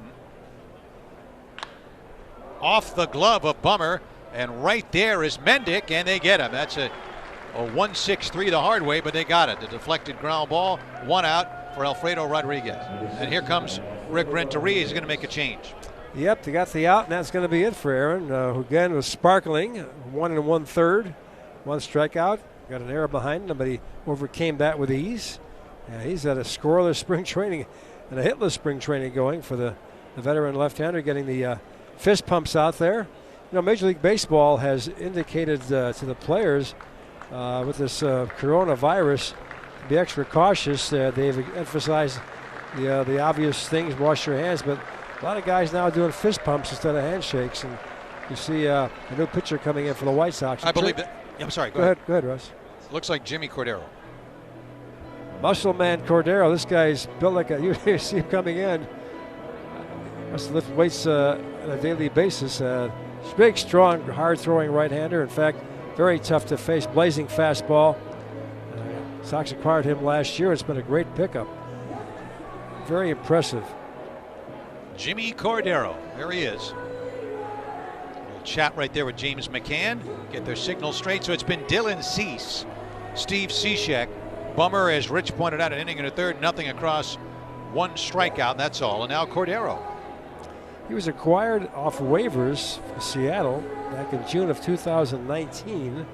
Originally signed by Toronto, but what a year he had. He came up 2.75 ERA last year in 30 games. Pitched also in Toronto for 1 game. But what an impressive thrower he is. Ken Williams very high on this young man. Back in sitting in the batting cage there one day, or I should say in the field where they were hitting, saying, I hate to face this guy. He throws a hard inside pitch, and he looks awesome out there with the arms, and he is one strong human being. Jimmy Cordero. 6'4", 230. Again, the big fastball can hit triple digits, and slider, occasional curveball. Comes in now, Washington Nationals. Rich pointed out Toronto, now the Sox. And a San Cristobal in the Dominican. It's 28 now. Alfredo Rodriguez, who has singled, and then in a key play in the 3rd inning, batted with the bases loaded and 1 out. It was the last man, Dylan Cease, faced it. A ground ball between Dylan's legs back a second, but Larry Garcia was there to plug it up, grab it, and make an acrobatic move to step on second, and 1 motion, throw to first to complete a big inning-ending 4-3 double play. Otherwise, this game might be a lot different than the 3-1 game. It is now. Strike 1 on the foul ball. Cordero's fastball that time 97. You add up his big league numbers. Jimmy 2 and 3 with A 3.83 career ERA. Base is clear, 1 out. Schebler is on deck. On the ground to second. Right there is Garcia to pick this one. Toss over to Delmonico, 2 outs. Rodriguez 1 for 3. Schebler, who's 1 for 2, comes up now. Jimmy Cordero in 2 games, 2 innings pitched, 1 hit, 1 run was earned, 4.50 here in the Cactus League as we're at the midway point of the season. Another webcast tomorrow with Michael Kopech on the hill. Let's hope the rain holds off.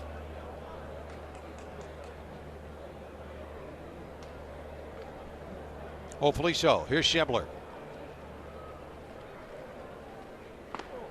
Inside ball 1. Fastball at 97. Reds managed by David Bell. Played in the big leagues for 12 years. All 4 infield positions. Cleveland, St. Louis, Seattle, Giants, Phillies, and Milwaukee. 2-0. Cut his teeth in the big leagues and playing under Mike Hargrove, the Indians, in the mid-90s. And of course, he comes from the pedigree. Buddy Bell, Dad. 2-0. 3-0. I think everybody recalls Mike Hargrove, one of the great nicknames of all time, the human rain delay, because he spent so much time preparing every pitch.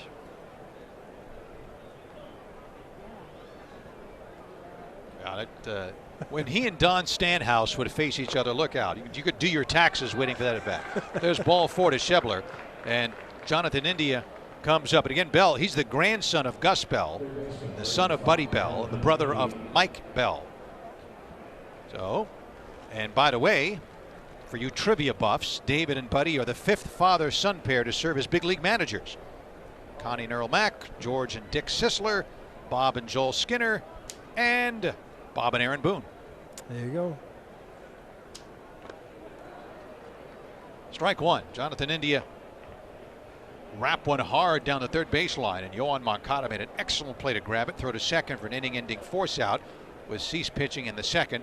And then Cishek came in to face him, and he promptly got him to hit into a 6-4-3 double play in the 4th. So India 0 for 2. 97 miles an hour, 0-2.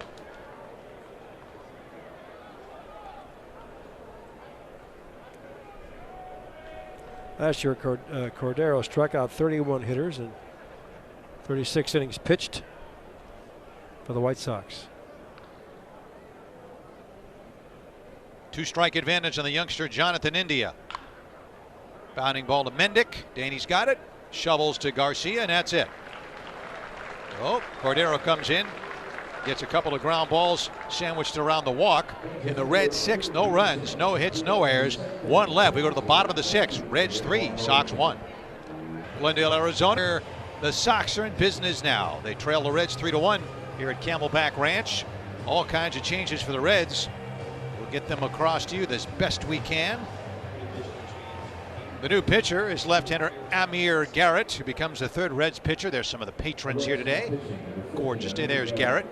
Hard-throwing lefty. At first base for the Reds coming in is Indabel Isabel. How about that? How about that for initials? II. There you go. This new shortstop is Michael De Leon. The new catcher is Tyler Stevenson. There's a brand new outfield left to right. Brandon Barnes in left. Stuart Fairchild in center. Boog Powell in right. And I think there's at least one other change we'll try to get across to you as soon as we can. Yohan Moncada will lead off against Amir Garrett. Yohan has grounded out and walked. Sox with 3 hits in a game, all in the second when they got their 1 run. 3-1 Reds. Strike 1. Garrett, a big guy, 6'5", 228 out of Victorville, California, drafted by the Reds, 22nd round in 2011.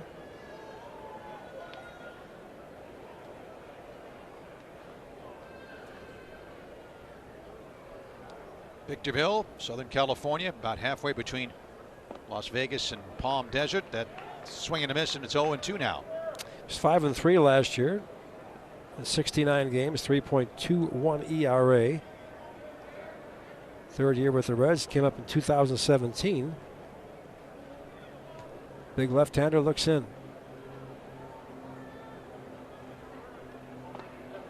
Strike 3. Pitch near the inside corner. Moncada out. There's also a new second baseman, Jose Garcia, taking over from Blake Trahan.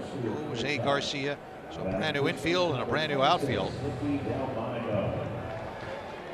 I'll check third base here. See if got a new guy there. I think that we would, considering the fact that they've changed everybody else. Yep.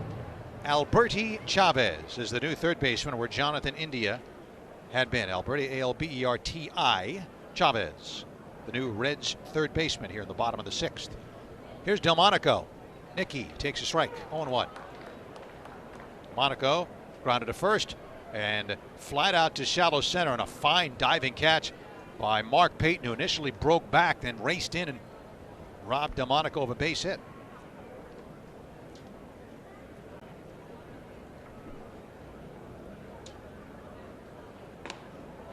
Man. Good breaking ball. 0-2. Rough pitch there.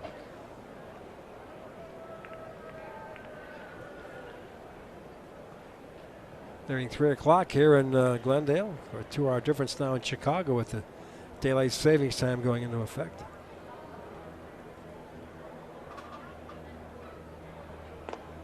Wow. Oh, that's tough. That's tough. Lefty on lefty breaking stuff like that.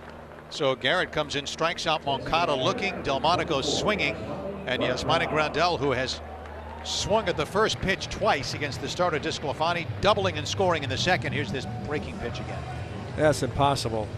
There's no way to hit that ball, and Nicky just couldn't catch up to it. Garrett, I mentioned he's 6'6". He played college basketball in New York for St. John's before pursuing the baseball career. Strike 0-1.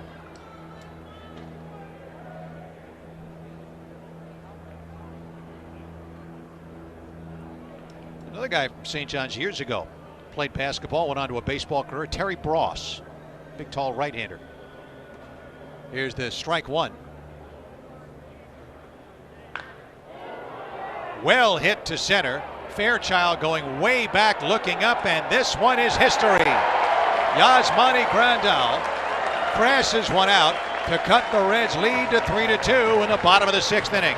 Well, Grandal off to the slow start with the injury, but he's picked it up here in Game 3 for him. And what a blast that was, deep center field. And even the fly out was a good, well-hit ball by. There's the replay on it, right down the center cut, and he just drilled it. And Grandal really looking good here in his 3rd outing. So it didn't take him long to get into shape. Boy, he has hit everything hard. The double and a run score, the fly out, which was hit fairly well, and that ball was bombed out of here. And we've talked about the wind all day, but right now the wind isn't blowing much. Flags are, it's kind of hanging there. Here's Jimenez. Eloy has struck out and chopped out to short. Breaking ball, strike 1. So Grandal DH today, McCann catching. The two catchers combining for 3 hits today. Grandal a double and a home run.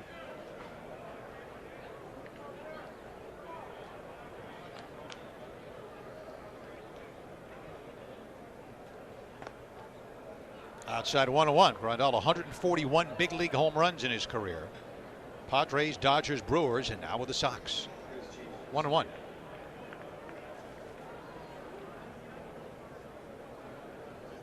And Yasmani was an all-star twice, 2015 and last year with the Brewers.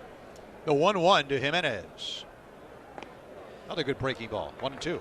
During the year, we covered the White Sox, and of course, you talk about the future a little bit. And his name came up a lot. Yasmani Grandal is a perfect fit for this team, so it's not surprising that they brought him in here, and it really looks an impressive acquisition.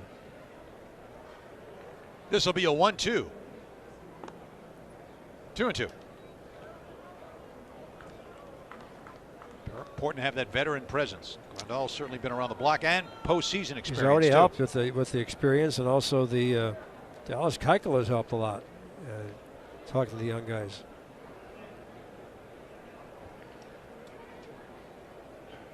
Garrett's 2-2 pitch. Same pitch. Slider at 85 got him. So he got ahead with that slider and put him away with it. The Sox get close on the home run to center field by Yasmani Grandal. Garrett struck out the other 3, but the Sox get a run on the Grandal home run. No errors, no one left. On to the 7th. Reds 3, Sox 2. Along with Rich King, Russ Langer, Jimmy Cordero still on the mound. Chesler Cuthbert is the new first baseman for the Sox. And we'll see about other changes here as Cordero finished the 6th inning for Aaron Bummer. Jacob Brugman goes in the game in left field. So Eloy Jimenez finished for the day.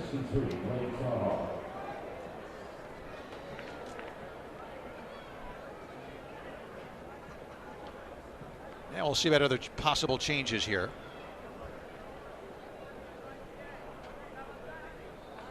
Andrew Romine has gone into third base, replacing Yohan Moncada. That's the other change.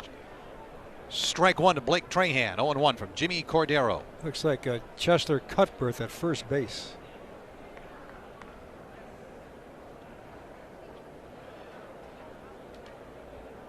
And McCann still catching, so Cordero out there with Trahan, who has walked and scored and struck out looking. And then the top of the order after that. Pitch is down and away. 1 ball and 1 strike. Well, I mentioned earlier the opening day right around the corner now, a couple of weeks away, and Roger Bosser, the longtime groundskeeper of the White Sox, heading back home, which is a sure sign that things are getting close. He has to get that field in shape. 1-2. So we sat down a little bit with Roger yesterday before he left town on the plane and talked about how things shape up for opening day. Okay, I guess from what I hear back home, it's been a mild winter so far. What does that mean for you? You know what, Rich, I tell you what, this is probably the mildest I've ever seen. I remember going back at the old stadium. There were a couple times where we had some games, opening days in the 50s, but I got to tell you that I first saw this schedule this year in probably early August, and I was scared to death. You know, So was I. Yeah. You know, historically, when you start talking about March 26th, I mean, heck, it could be 22 degrees and 8 inches of snow, but we're getting lucky. I think everyone understands, too. There's been a pattern change over the last years. We all see that, but the date, March 26th, is scary. But I actually think usually at this time of the year, I'm putting on some ammonia nitrate, ammonia sulfate. I'm coming with some activated charcoal. This year, I'm just going to put the ammonia nitrate and the sulfate down, no charcoal. So my field won't be black when I get back. The reason why I do all that is to accumulate heat to the plant. The ground is going to be soft, right? Oh yeah, no question about it. I'm looking forward to this spring. This is one of the few, if I remember this time last year, we had snow on the ground. Actually, the night before opening day last year, we had that 2.5 inches. Yeah. And we were lucky to get the game in. But no, this is one opening day I think that I'm going to have a smile on my face. That's great. What was the toughest opening day you had? There were 2 of them. We had 8 inches about 15, 16 years ago. We actually probably could have opened up, but what happened was you got all the snow in the stands, and we couldn't get it out of the stands. That's why we didn't open them. That, and we've had a couple of them. Going back in the day, the old stadium, in fact, Bill Melton could tell you this, we had when we had the infamous infield AstroTurf down. Oh, I remember. Yes. John Allen. Yeah, exactly. And it was snowing on opening day, and it was late on the AstroTurf. So I remember Bill Melton wasn't a happy camper getting those quick ground balls at third base. Those are the 2 I actually remember the most. Okay, Raj, good luck. Oh, Rich, thank you. Thank you. Okay, Roger Bosser, Bill Melton, he's probably still cussing about it, knowing Bill, Russ, but what a great job Roger does, and a lot of good memories about opening days right around the corner on the south side of Chicago.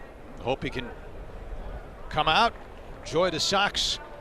Very promising 2020 season on top. There's a strike to the new right fielder, Boog Powell, unrelated to the other Boog Powell of Baltimore Orioles fame. This Boog Powell is out of the Mariners organization, the 0-1. Strike 2, 0-2. So Cordero struck out Trahan, struck out Nick Senzel, and is trying to finish the inning going after Powell here with the new first baseman on deck, Ibandel Isabel. Here's the 0-2. The other way. Right there's Andrew Romine. Throws low, but it's dug out at the other end by Chesler Cuthbert. Good dig by Cuthbert, and it's a nice inning for Cordero. who retires in his overall outing 5 out of 6. Strikes out 2 in this inning. We've reached the stretch half of the 7th inning here at Camelback Ranch, and the score, Reds 3, Sox day. There's Pedro Strop, former Cub, making an appearance here following Amir Garrett to the mound. Pedro, of course, was with the Texas Rangers, the Baltimore Orioles, and the Cubs. He's been around. Pedro's going to be 35 in June. San Cristobal, the Dominican, 6 feet tall, 215 pounds. Pedro Strop. Been around a long time, a career 3.21 ERA. Been in the big league since 2009. Had some yeoman work with the Cubs for a lot of years. Boy, 2013 through 2019. And he was with them when they won it all in 2016. That's right. Nomar Mazara takes high ball 1. Mazara has hit the ball hard twice. He singled in the first Sox run in the second, lined out to short against starter Anthony DeSclafani in the 4th. So Garrett went 1 inning, allowed 1 runner on the home run by Yasmani Grandal. Ground ball to the right side, taken by the new second baseman, Alejo Lopez, throws him out. 1 out. Mazara is 1 for 3, and James McCann will bat now. Strop was 2-2 in the Cubs championship year, a 2.85 ERA in 54 games. Really good year. And a good year the following year, and then 2018, a very impressive 2.26. But 2019, his ERA ballooned to 4.97.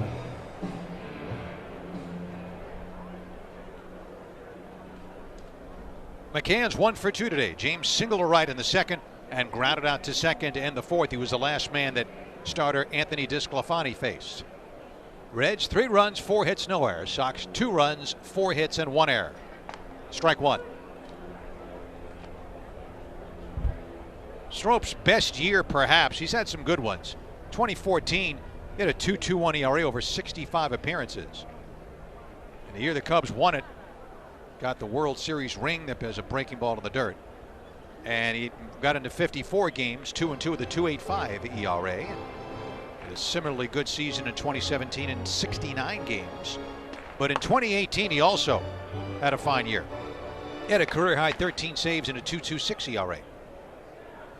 But last year, his worst year, got into 50 games, 2-5, an ERA just under 5. That ball's hit to deep center. Going back is Fairchild, but he turns and makes the catch. McCann gave it a decent ride, but he's out. 2 down. And Larry Garcia, who has been robbed twice now, driving one toward left center where Mark Payton, the center fielder, ran it down. Then he drove another one toward left center against Iglesias, opening up the 5th. And was robbed by Scott Schebler, who ran that one down. Strop involved in that famous trade back in July of 2013, along with Jake Arrieta to the Cubs for Scott Feldman and Steve Clevenger. Fastball, low ball 1. This is his first year with the Reds. They just signed him on January 30th to a 1-year deal. Talk about a huge trade for the Cubs. Jake Arrieta and Strop coming over. Yep. Sox almost had Arrieta. Didn't work out. 1-0. Strike toward the outside. 1-1. Sox got 1 in the second. Grandal doubled, scored on a base hit by Mazara. And Grandal homer to center in the 6th. Aside from that, they've not had anybody pass first base in any other inning. 1-2 on Garcia. But the Reds got the home run leading off the game by Nick Senzel against Dylan Cease, and Cease had control troubles in the 3rd when the Reds got 2 more. But the Sox bullpen has done very well so far in this game. Breaking ball outside. 2-2. Cishek, Bummer, and Cordero. Cordero, I believe, is done for the day. An inning and 2/3, no runs, no hits, a walk, and 2 strikeouts. More action in the Sox pen right now. Ground ball to second. Lopez has this one also. Throws on to first. Garcia hustling up the line, thrown out.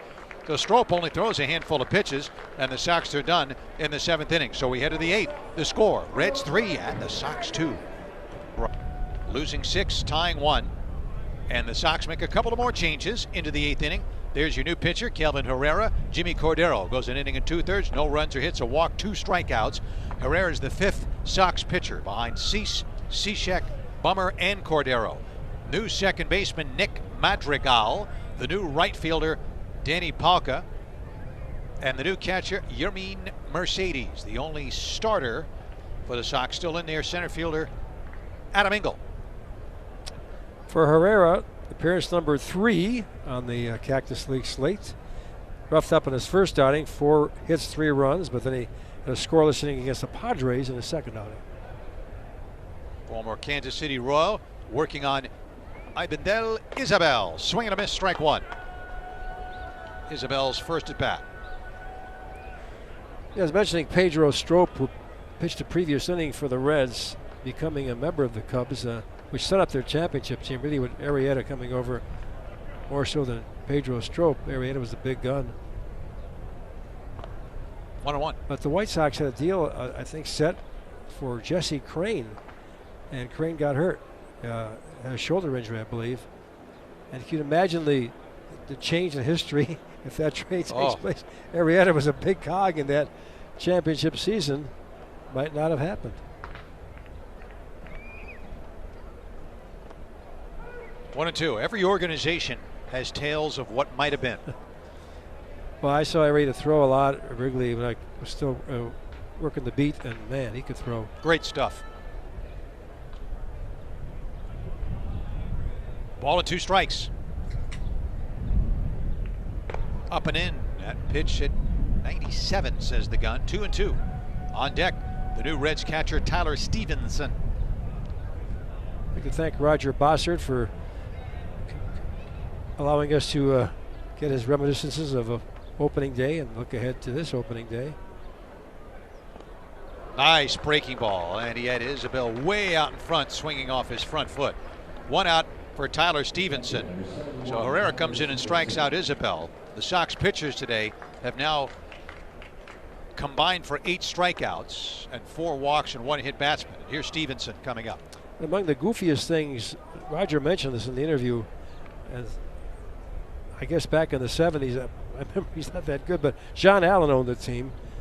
And one year, for some reason, they had an AstroTurf infield and a grass outfield.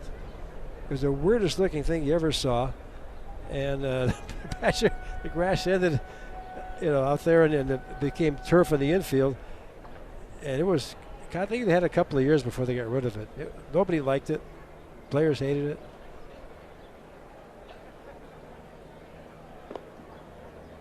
One and one. Yeah, they had that in the ballpark when Edmonton, Alberta, Canada had a AAA team. They had that same setup, and can't think of one player who really enjoyed that at all. Not at all. It didn't look good. Fastball inside, 2-1. And of course, what Roger mentioned, if cold weather, that thing pops up. Those ground balls get to be rockets. But Bill Melton could handle the third base. Bill had a great glove. And all kinds of power. Oh, he was 33 home runs. He led the American League in 1971. Yeah. Unheard of in the White Sox country. 3-1. And just think about the kind of power hitters who were active in the American League that year. Harmon Killebrew, Frank Howard, Frank Robinson, Boog Powell, Willie Horton. The list goes on and on and on. Right. And Bill Melton was the champ. Yep, Reggie Jackson. Especially in Chicago. But we never had a home run champ in my lifetime until him. 3-2 on Stevenson. I think back in 1959, Sherman Lawler had 22 home runs. That was considered a huge number in the old Comiskey Park, which was very spacious.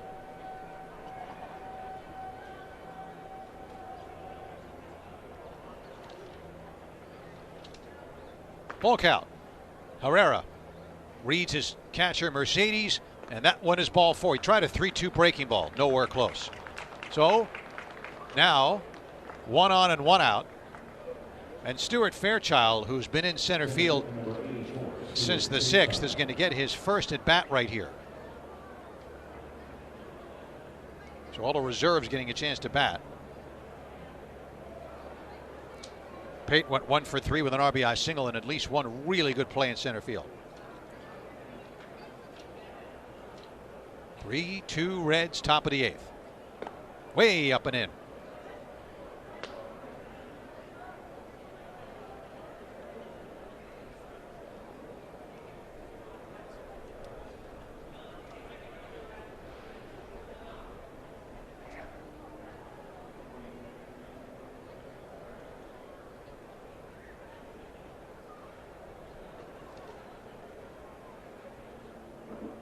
Michael DeLeon on deck, another one of the reserves. Breaking ball, that's a nice pitch. 1 ball and 1 strike to count. Herrera well into his 30s, all kinds of experience. Been around, hasn't he? 6.14 last year as he battled some minor injuries all year long. And it's 57 games for the White Sox. Fairchild is a week away from his 24th birthday. He waves at that one. 1-2. He's from Seattle, went to Wake Forest. There he is.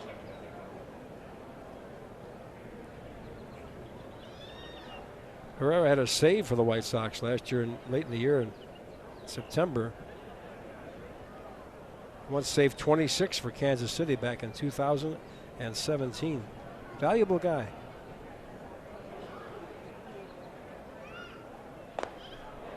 Wow, that's just some smoke right there at 97. So Fairchild out on strikes, 2 outs, 2 strikeouts for Herrera, or Stevenson at first.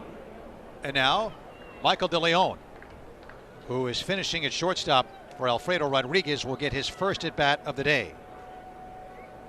I talked to Herrera about his goals in camp, and one thing he told me, I guess his legs, he said I needed better support in my legs. He worked very hard at strengthening his legs muscles. Foul away, strike 1. Really important for a pitcher. You know, you used to talk about that all the time, Tom Seaver. Importance of having that bottom portion just very strong.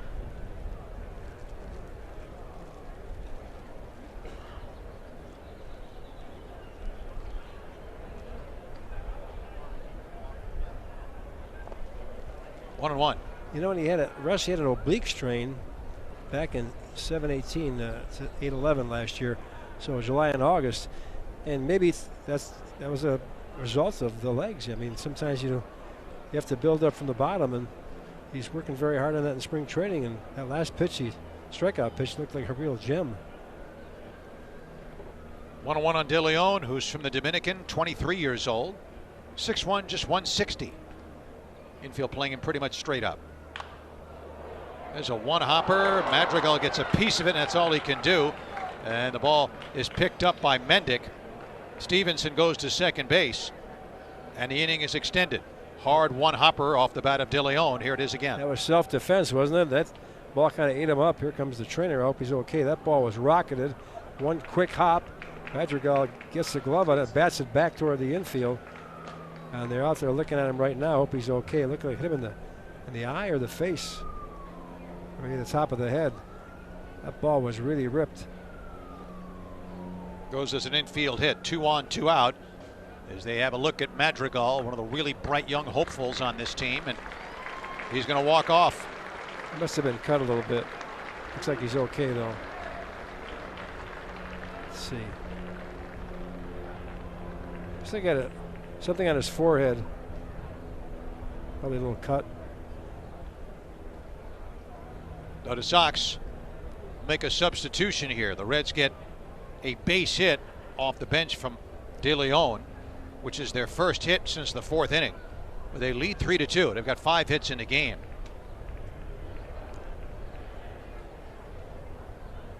Chesler Cuthbert, who was playing first, is going to go over to third. That Romine is second. And Andrew Vaughn, who was on the bench, comes over to take over for Cuthbert at first.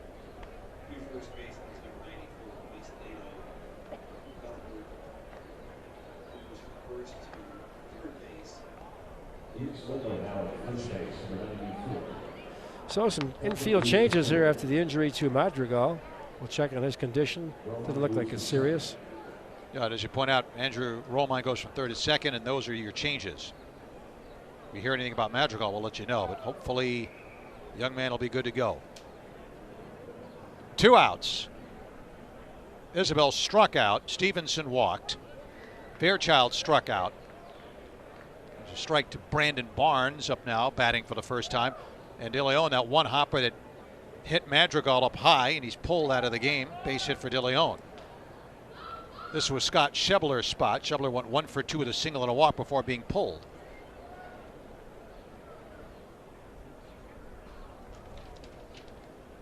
Barnes playing left field where Schebler was. Good breaking ball. Waved at and missed 0-2. Sox down by a run here. Trying to keep it close. Reds got 1 in the first, 2 in the third. As Monty Grandal's home run in the 6th made it a 3-2 game. That's high. 1-2. 98 miles an hour. Herrera's got a good zip on his fastball today. He'll be in the bullpen when the year starts.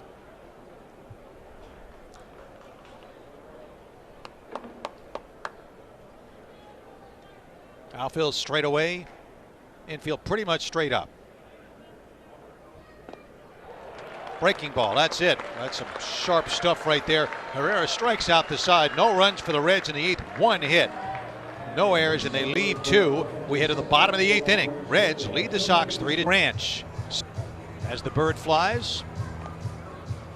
And the fans enjoy this one. We are now in the bottom of the 8th inning, and the new pitcher, Robert Stevenson. Russ Langer along with Rich King.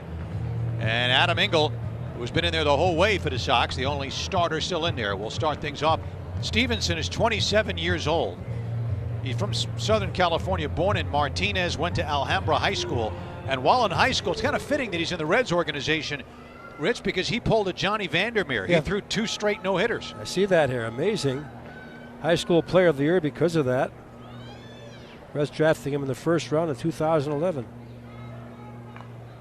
You called it. Well, I was saying to Rich during the break, wouldn't it be interesting if Engel would have dumped a bunt down and get on base? He tried it right there with that speed. You never know. And with a 1-run game, and it's a foul ball. Strike one. Russ was all over that one. He got it right. I'm glad that Adam has the good sense to listen to the webcasters. He had us on the runway, right? That's it. 0-1. Danny Mendick on deck will get his first at bat. Check swing. He took it up and in. Fastball, 1-1. This guy got a $2 million signing bonus with the Reds when they came up.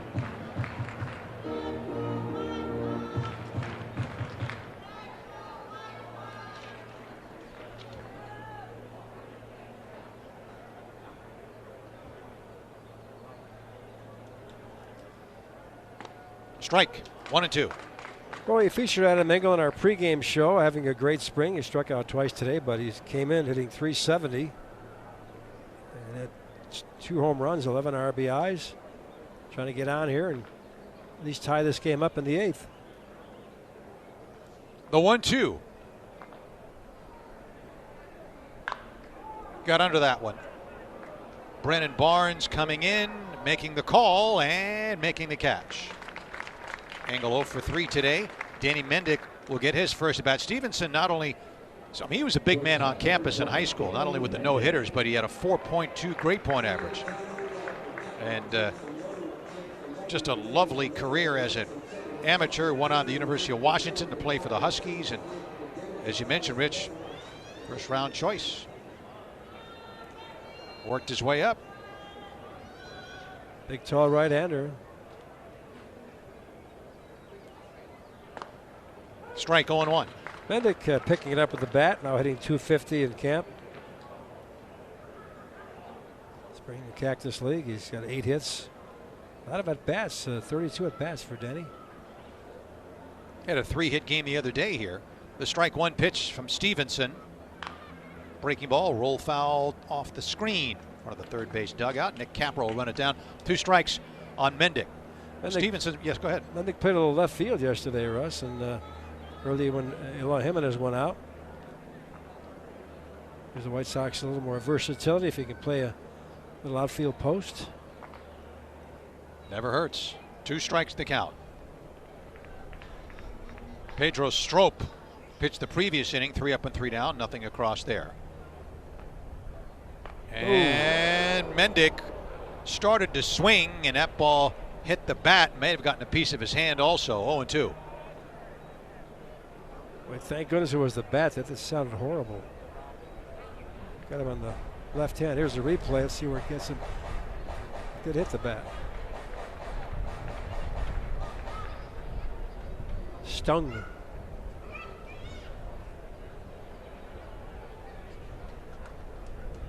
Andrew Romine on deck. Sox only had one hit since the second inning. It was the Grandal solo homer in the 6th. Mendick out on strikes. 2 down. Here comes Romine now. Tomorrow we have the webcast for you. We'll have the usual pregame interviews, and tomorrow we're going to feature the beat writers, the guys who travel with the team every day. Darrell Von Schoen, Merkin, Scott Merkin, and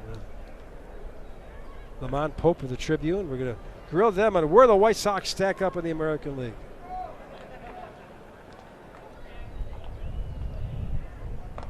Ball 1 to Andrew Romine. I gave them plenty of notice because they have all night to think about it, where they predict the White Sox will finish. That'll be interesting to get their take on that. Well, we'll see. I got him pretty high, but I'm biased. The 1-0. 2-0. A lot of people have him pretty high. If you look at it, I was talking about this with the writers this morning. I mean, all right, you got the Yankees, even though they got injuries, they're loaded. You mentioned the Dodgers. Oakland's a very good team. They got real good pitching and excellent hitting. Astros. Romine showing bunt, foul ball, 2-1. But potentially, if you look at the White Sox lineup, you don't see many better lineups than they have. And Yankees really got some, boy, Stanton's out and Judge is out. Severino's out. And, it's tough to do that 2 years in a row. They had a great job last year in getting through all the injuries, but doing it 2 years in a row is a lot different. So you look at Minnesota, of course, they're going to be a good club, but they've got some pitching difficulties. 3-1. So since we're shooting so high this year, why not? Why not go all the way?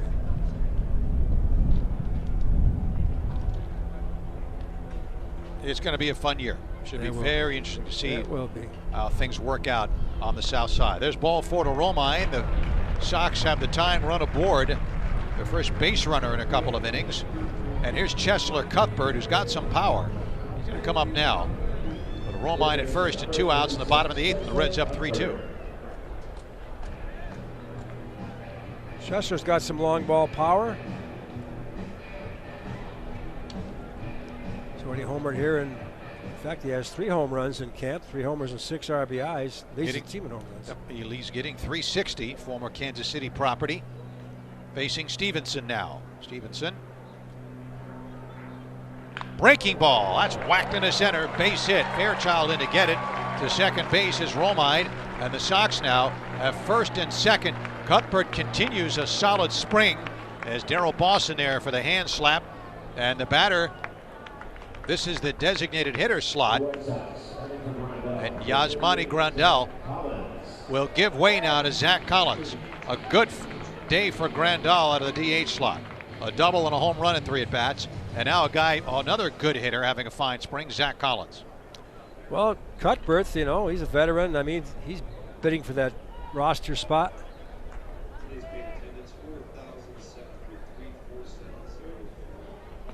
Strike 1. 3,400 here today, 3,470, and a nice day. Sunny day in Glendale.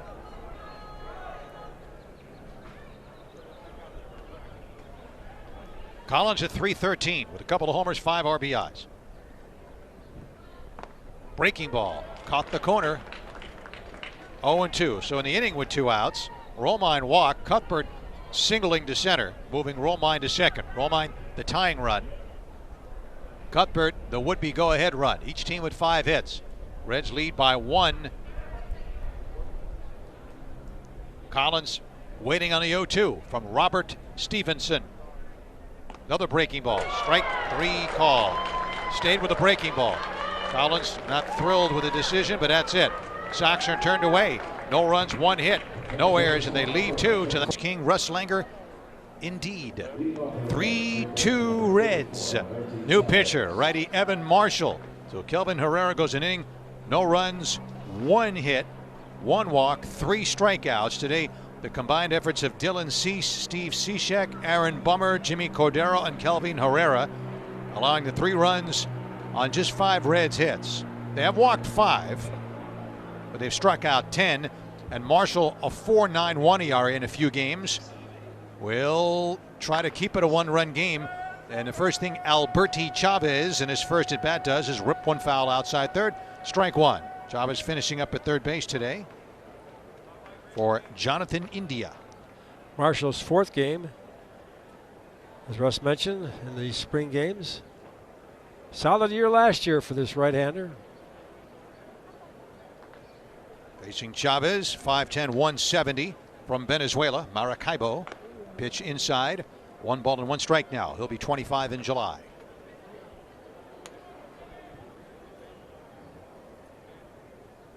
Last year he was at AA, which is Chattanooga, in the Southern League for the Reds, in AAA Louisville. Hit right around 220 both places. Ground ball to third. Right there is Cuthbert. Long throw, and it's dug out at the other end by Andrew Vaughn. Nice play at both ends, and there's 1 out in the Reds' 9th. Andrew Vaughn, a very nice scoop at first base. Rick Conley today singling out Vaughn. Here's the replay. Good play by Cuthbert the third. Makes a nice stop backhand, nice plant, and he throws him out. But Vaughn saved him on the pickup. But Vaughn very high, and Vaughn, he looks far advanced to where he should be in terms of experience. He's a couple of years, looks like been around for a couple of years.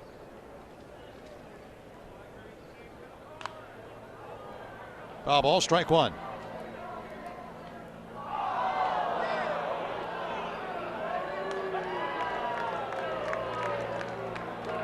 One strike on Alejo Lopez.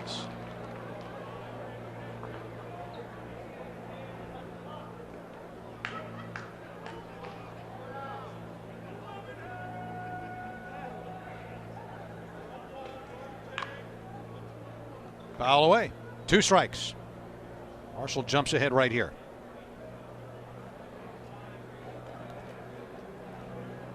Marshall, one of the mainstays, looking to for an encore year. He was right on the money last year. Really gave the White Sox a big lift in that bullpen.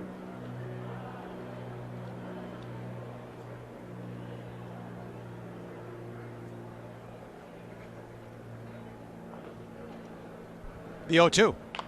Big chopper. Charging now. Romine, the shovel, not in time. Lopez runs well. He just beat that out. A hustle by Lopez, and he earns an infield single with that. We'll get another look here. Looked like he had a chance to get him with if he throws the ball with his hand, but for some reason he tried to flip it over. The flip was no bargain. He might have had a routine play there had he transferred that ball to his throwing hand, but it's a base hit. Now for his first at bat of the day in the DH slot, pinch hitting for Nick Senzel, Jose Garcia. Marshall 4-2 a year ago, 2.49 in 55 games. Probably his best year as a pro. Yeah, he was signed by the White Sox as a free agent in 2018. Garcia tied up on that pitch near the inside. Strike 1. We got some news here on Nick Madrigal, who left the game an inning ago when a ground ball jumped up and hit him up high. The word is he has a bruise above his left eyebrow, but there are no signs initially of any sort of concussion. That's good news on Nick. Didn't look serious, and it's not, thank goodness. Squibber foul, 0-2. Slider by Marshall at 87. Marshall attending Kansas State University. The Wildcats. Sunnyvale, California was his birthplace. Lives now in Wichita, Kansas. He sets up on the hill there in the 9th inning here, trying to keep this game a 1-run game. Reds got 1 in the first and 2 in the third. They haven't been heard from since, but the Sox 1 in the second, 1 in the 6th, and that's where things stand. 3-2 in the 9th. The Reds with the advantage. Lazy fly ball to left. Jacob Brugman moving in, and he's called off by Luis Basabe into the game now. Looked like Brugman had it lined up, and Luis cut over and said, I got this one, 2 down. I don't know if Brugman did not see the ball properly or Basabe thought he didn't see the ball properly, but Basabe came way over and made that catch and almost straight away left field.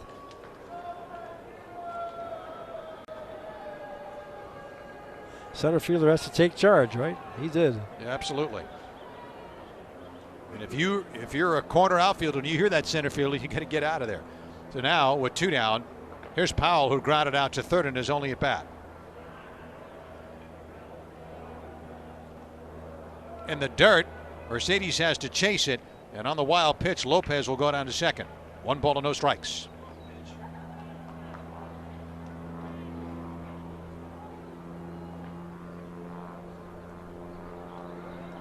One and 0. Once again, Michael Kopech goes tomorrow here in our webcast broadcast at 3 o'clock Chicago time now, 1 o'clock out here in Glendale, Arizona. Powell, Tampa, Mariners, Oakland, Padres, now the Reds. 2-0, born in Irvine, Orange County. Nicknamed Boog after the former Baltimore Orioles first baseman, 1970 American League MVP Boog Powell. No relation to him, but his dad gave him the nickname as a child in order to avoid confusion, since Powell shares a name with his father, grandfather, and great-grandfather. Here's the 2-0 from Evan Marshall, and that's a strike. 2 balls and 1 strike. The player to be named later. The Sox come up in the 9th. They'll have the 5, 6, and 7 hitters coming up. Reds have more action going in the bullpen, so it looks as if Robert Stevenson's day is done after the 1 inning he threw, the scoreless 8th. Now we're in the 9th. 3-2 Reds. Marshall checks his runner, delivers, and Powell, did he go? Yes, on the appeal, strike 2. 2-2. Didn't care for that call, but it's an even count now. Marshall trying to get out of this one and keep this a 3-2 game. Sox have 5 hits. The Reds have 6 hits. The only error in the game by the White Sox. 2-5-1. See Lopez off second, Mendick right behind him, and Powell swings and slices that one foul. 2-2. We mentioned that Powell shares the name with some relatives. What's the real name? Herschel Mack Powell IV. So Boog's not so bad. No. He met the other Boog Powell when they were in Baltimore. We had Robert Stevens come in the game. Robert Louis Stevenson, the Scottish novelist. Reds have a lot of key names in there. Interesting names. Boog Powell. He's built very well. Strong guy. Also good speed from this fellow. Here's the 2-2 now, and there's a bounding ball to second. Right there to grab it and make the play. Romine finishing up at second for Madrigal. It's a 4-3 groundout, so a good inning for Evan Marshall. In the Reds' 9th, no runs, 1 hit, no errors, 1 left. Last chance for the Sox to the bottom of the 9th. Reds 3, Sox 2. Today, Glendale at Camelback Ranch, some of them right there, along with Rich King, Russ Langer. Sox trailing this one 3-2, and lefty Cody Reed will try to finish it off. Jacob Brugman will lead off his first at bat, then Daniel Palka next, and I believe it'll be Yermin Mercedes after that. Reds shift 3 men to the right of second. Strike 1. Another big guy, Cody Reed, comes in at 6'5", 230 pounds out of Memphis, Tennessee. Drafted by the Royals initially. 1-1. Let's see if the White Sox can rally again. They've come back so many times this spring. They even came back in the games they lose. They're down big to the Giants a couple of days ago and came back and had the lead in that game. Ground ball to the left side. That's where Alberti Chavez is. He throws on to first, and Brugman is out 5-3. 1 out, and the batter Daniel Palka. Palka's first at bat. He's ending the day in right field for Nomar Mazara. Nomar was 1 for 3 today with an RBI. Reed has limited big league experience, up for 3 games last year with the Reds, 1.42 ERA. Broke in 2016, just in 10 games that year. Bounding ball to the right side. That's backhanded there by Alejo Lopez, and Polk out quickly. 2 quick outs, and now it's up to Yermin Mercedes, the last hope for the Sox here today. Well, Mercedes, a big guy, can have the power to do it, tie it up here, and at least get the tie. Mercedes has 3 home runs, so he can pump one out here and at least salvage this game. Infield shifting over to the left side. The shift is on for Mercedes, who's really impressed everybody with his bat here in the spring games. Hitting .350 total. Mentioned the 8 RBIs, so he settles in. Strike at the knee, 0-1. Now, if he reaches and keeps the game going, Andrew Vaughn will get a chance to bat next. But it's up to Yermin right here. Cody Reed involved in the Johnny Cueto trade between Kansas City and the Reds. Here's the 0-1. 0-2. These guys come in throwing strikes. 2 strikes to count.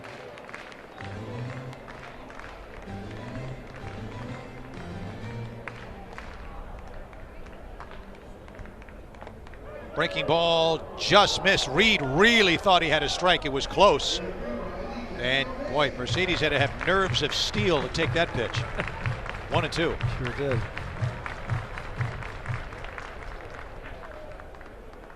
Outfield deep, about straight away. Infield shifted to the left. Long drive, deep to left center. It's way, way, way back, and this game is tied. And Mercedes has tied it up when the Sox were down to their final strike. He has the power to do it, and he did so. That was a real blast in left center field, no doubt about it. Kind of a line shot that got out of here. And the White Sox have salvaged this game at least with a tie. Yermin Mercedes, I mentioned the bidding for a roster spot. He has really impressed everybody. Behind in the count, and he came back there, and the pitcher can't believe it. Pretty decent pitch. He just drilled that ball in the alley there in left center field. Man. And you saw the replay. The first thing Cody Reed did when he saw the ball hit, he turned and looked to the plate umpire as if to say, I had him struck out on the 0-2. That's right. So it goes. Here's Andrew Vaughn. Game tied at 3. Ball 1. As many of you know, there's no extra innings in the spring. So the worst the Sox can do is tie, but Vaughn has something else in mind. By the way, for Mercedes, he now leads the Sox and everybody in camp with 4 homers and now 9 RBIs. Strike as the ball got away, but it's still a strike. And he's an interesting story because he's 27 years old, Russ, and you know, if a guy like that coming off the bench and the 26th man, that kind of late power, he's won a couple of games here with key home runs. I mean, that's a pretty decent bat.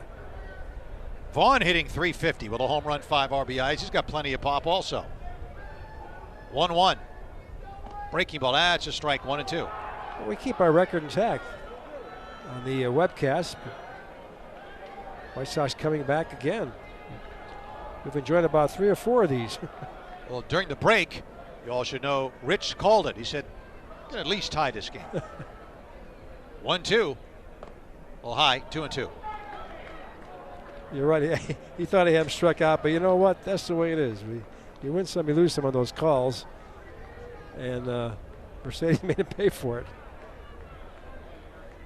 Outfield deep and straight away. The 2-2. 3-2 on Andrew Vaughn. Andrew Vaughn, well put together. A little over 6 feet, 215. Went to Cal. He won't be 22 for another month. Big, powerful swing, though. 3-2 pitch. Hit in the air to deep center. Back goes Fairchild, still going back. He's got it. I'll tell you what, if that's 410, that ball was hit 400 feet if it was hit an inch. Fairchild made the grab, and the game ends in a 3-3 tie. Here it is. Andrew Vaughn bidding golfed that pitch up there low inside. He almost got enough down to get that ball against the fence. That ball was driven back there. Fairchild reaching out at the last second to salvage the the tie for the Reds. It turned out it's a 3-3 tie, but a nice comeback by the White Sox, Russ, and some excellent all-around play. Good pitching, and what are the totals of this one for the White Sox and the Reds? All right, pretty identical. The Sox are now 10-6-2 thanks to the late heroics of Yermin Mercedes. Sox down to their last strike, and he hit it out to tie it. For the Sox, 3 runs, 6 hits, 1 error, leaving 5.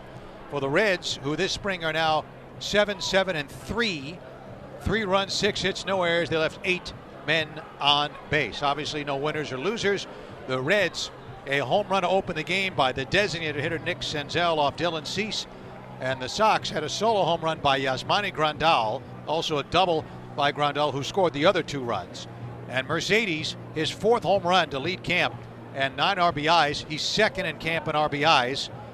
And boy, right there on the 1-2 pitch to tie things up. So, you know, no one is ever thrilled with a tie, but the Sox have to almost feel like it's a win of sorts. It feels good to get that tie, no question about it, since they were down their last bullet on the game. But great relief pitching today, Russ. You mentioned Cishek, Bummer, Cordero, Herrera, and Marshall. After Cease gave up the 3 runs, Dylan just didn't have control of his fastball for some reason today. Must have been the release point, or maybe he's trying to overthrow it, I don't know, but he just struggled all 3 innings, gave up 4 hits, 3 runs, 3 walks, hit a batter. So after a great outing against Milwaukee, a subpar performance, but keep in mind it's spring training, and we give you all these numbers and they have some meaning for us in the spring training, but believe me, it's how you get ready for the season that counts, and I think Dylan Cease is going to be there, no question about it. So all in all, another good day behind the old webcast microphones. Again, another good one, another thriller, went right down to the nub. And we talk about the Mercedes home run, and we talk about the good day at the plate by Grandal. As we see Luis Basabe helping a young fan out with an autograph, leaving the field. But the Sox bullpen today combined to go 6 scoreless innings, allowing just 2 hits, walking 2, striking out 7. And that's how you get it done. Cishek, Bummer, Cordero, Herrera, and Evan Marshall. And those were the main liners. That's going to be pretty much the bullpen for the season, most of it. So a good effort by the White Sox. No question. So we'll be back again. What can the Sox do for an encore? Big win yesterday, 5-4. They tie this one at the 11th hour on the Mercedes home run. Well, Kopech could strike out the side. It'd be nice. 1 inning work. Well, be nice to see. You've called everything else. Why not call that? Tomorrow, the Texas Rangers will be here. Same start time as today at 1:05 here in Arizona. And so, 3:05 obviously. Elsewhere than the Eastern time zone, 2:05 in the Chicago time zone, so the Central time zone. And we hope you'll join us for that one. Rich and I'll be back with you. And Rich, real pleasure. We'll see you tomorrow. I can't wait to see Kopech and get another good game under our belts here. For the entire production crew here at Camelback Ranch, and for Rich King, Russ Langer, wishing all a very fine good afternoon and good evening, thanking you very sincerely for tuning in today from Glendale, Arizona, where today the Sox and Reds play to a 3-3 tie. So long, everyone.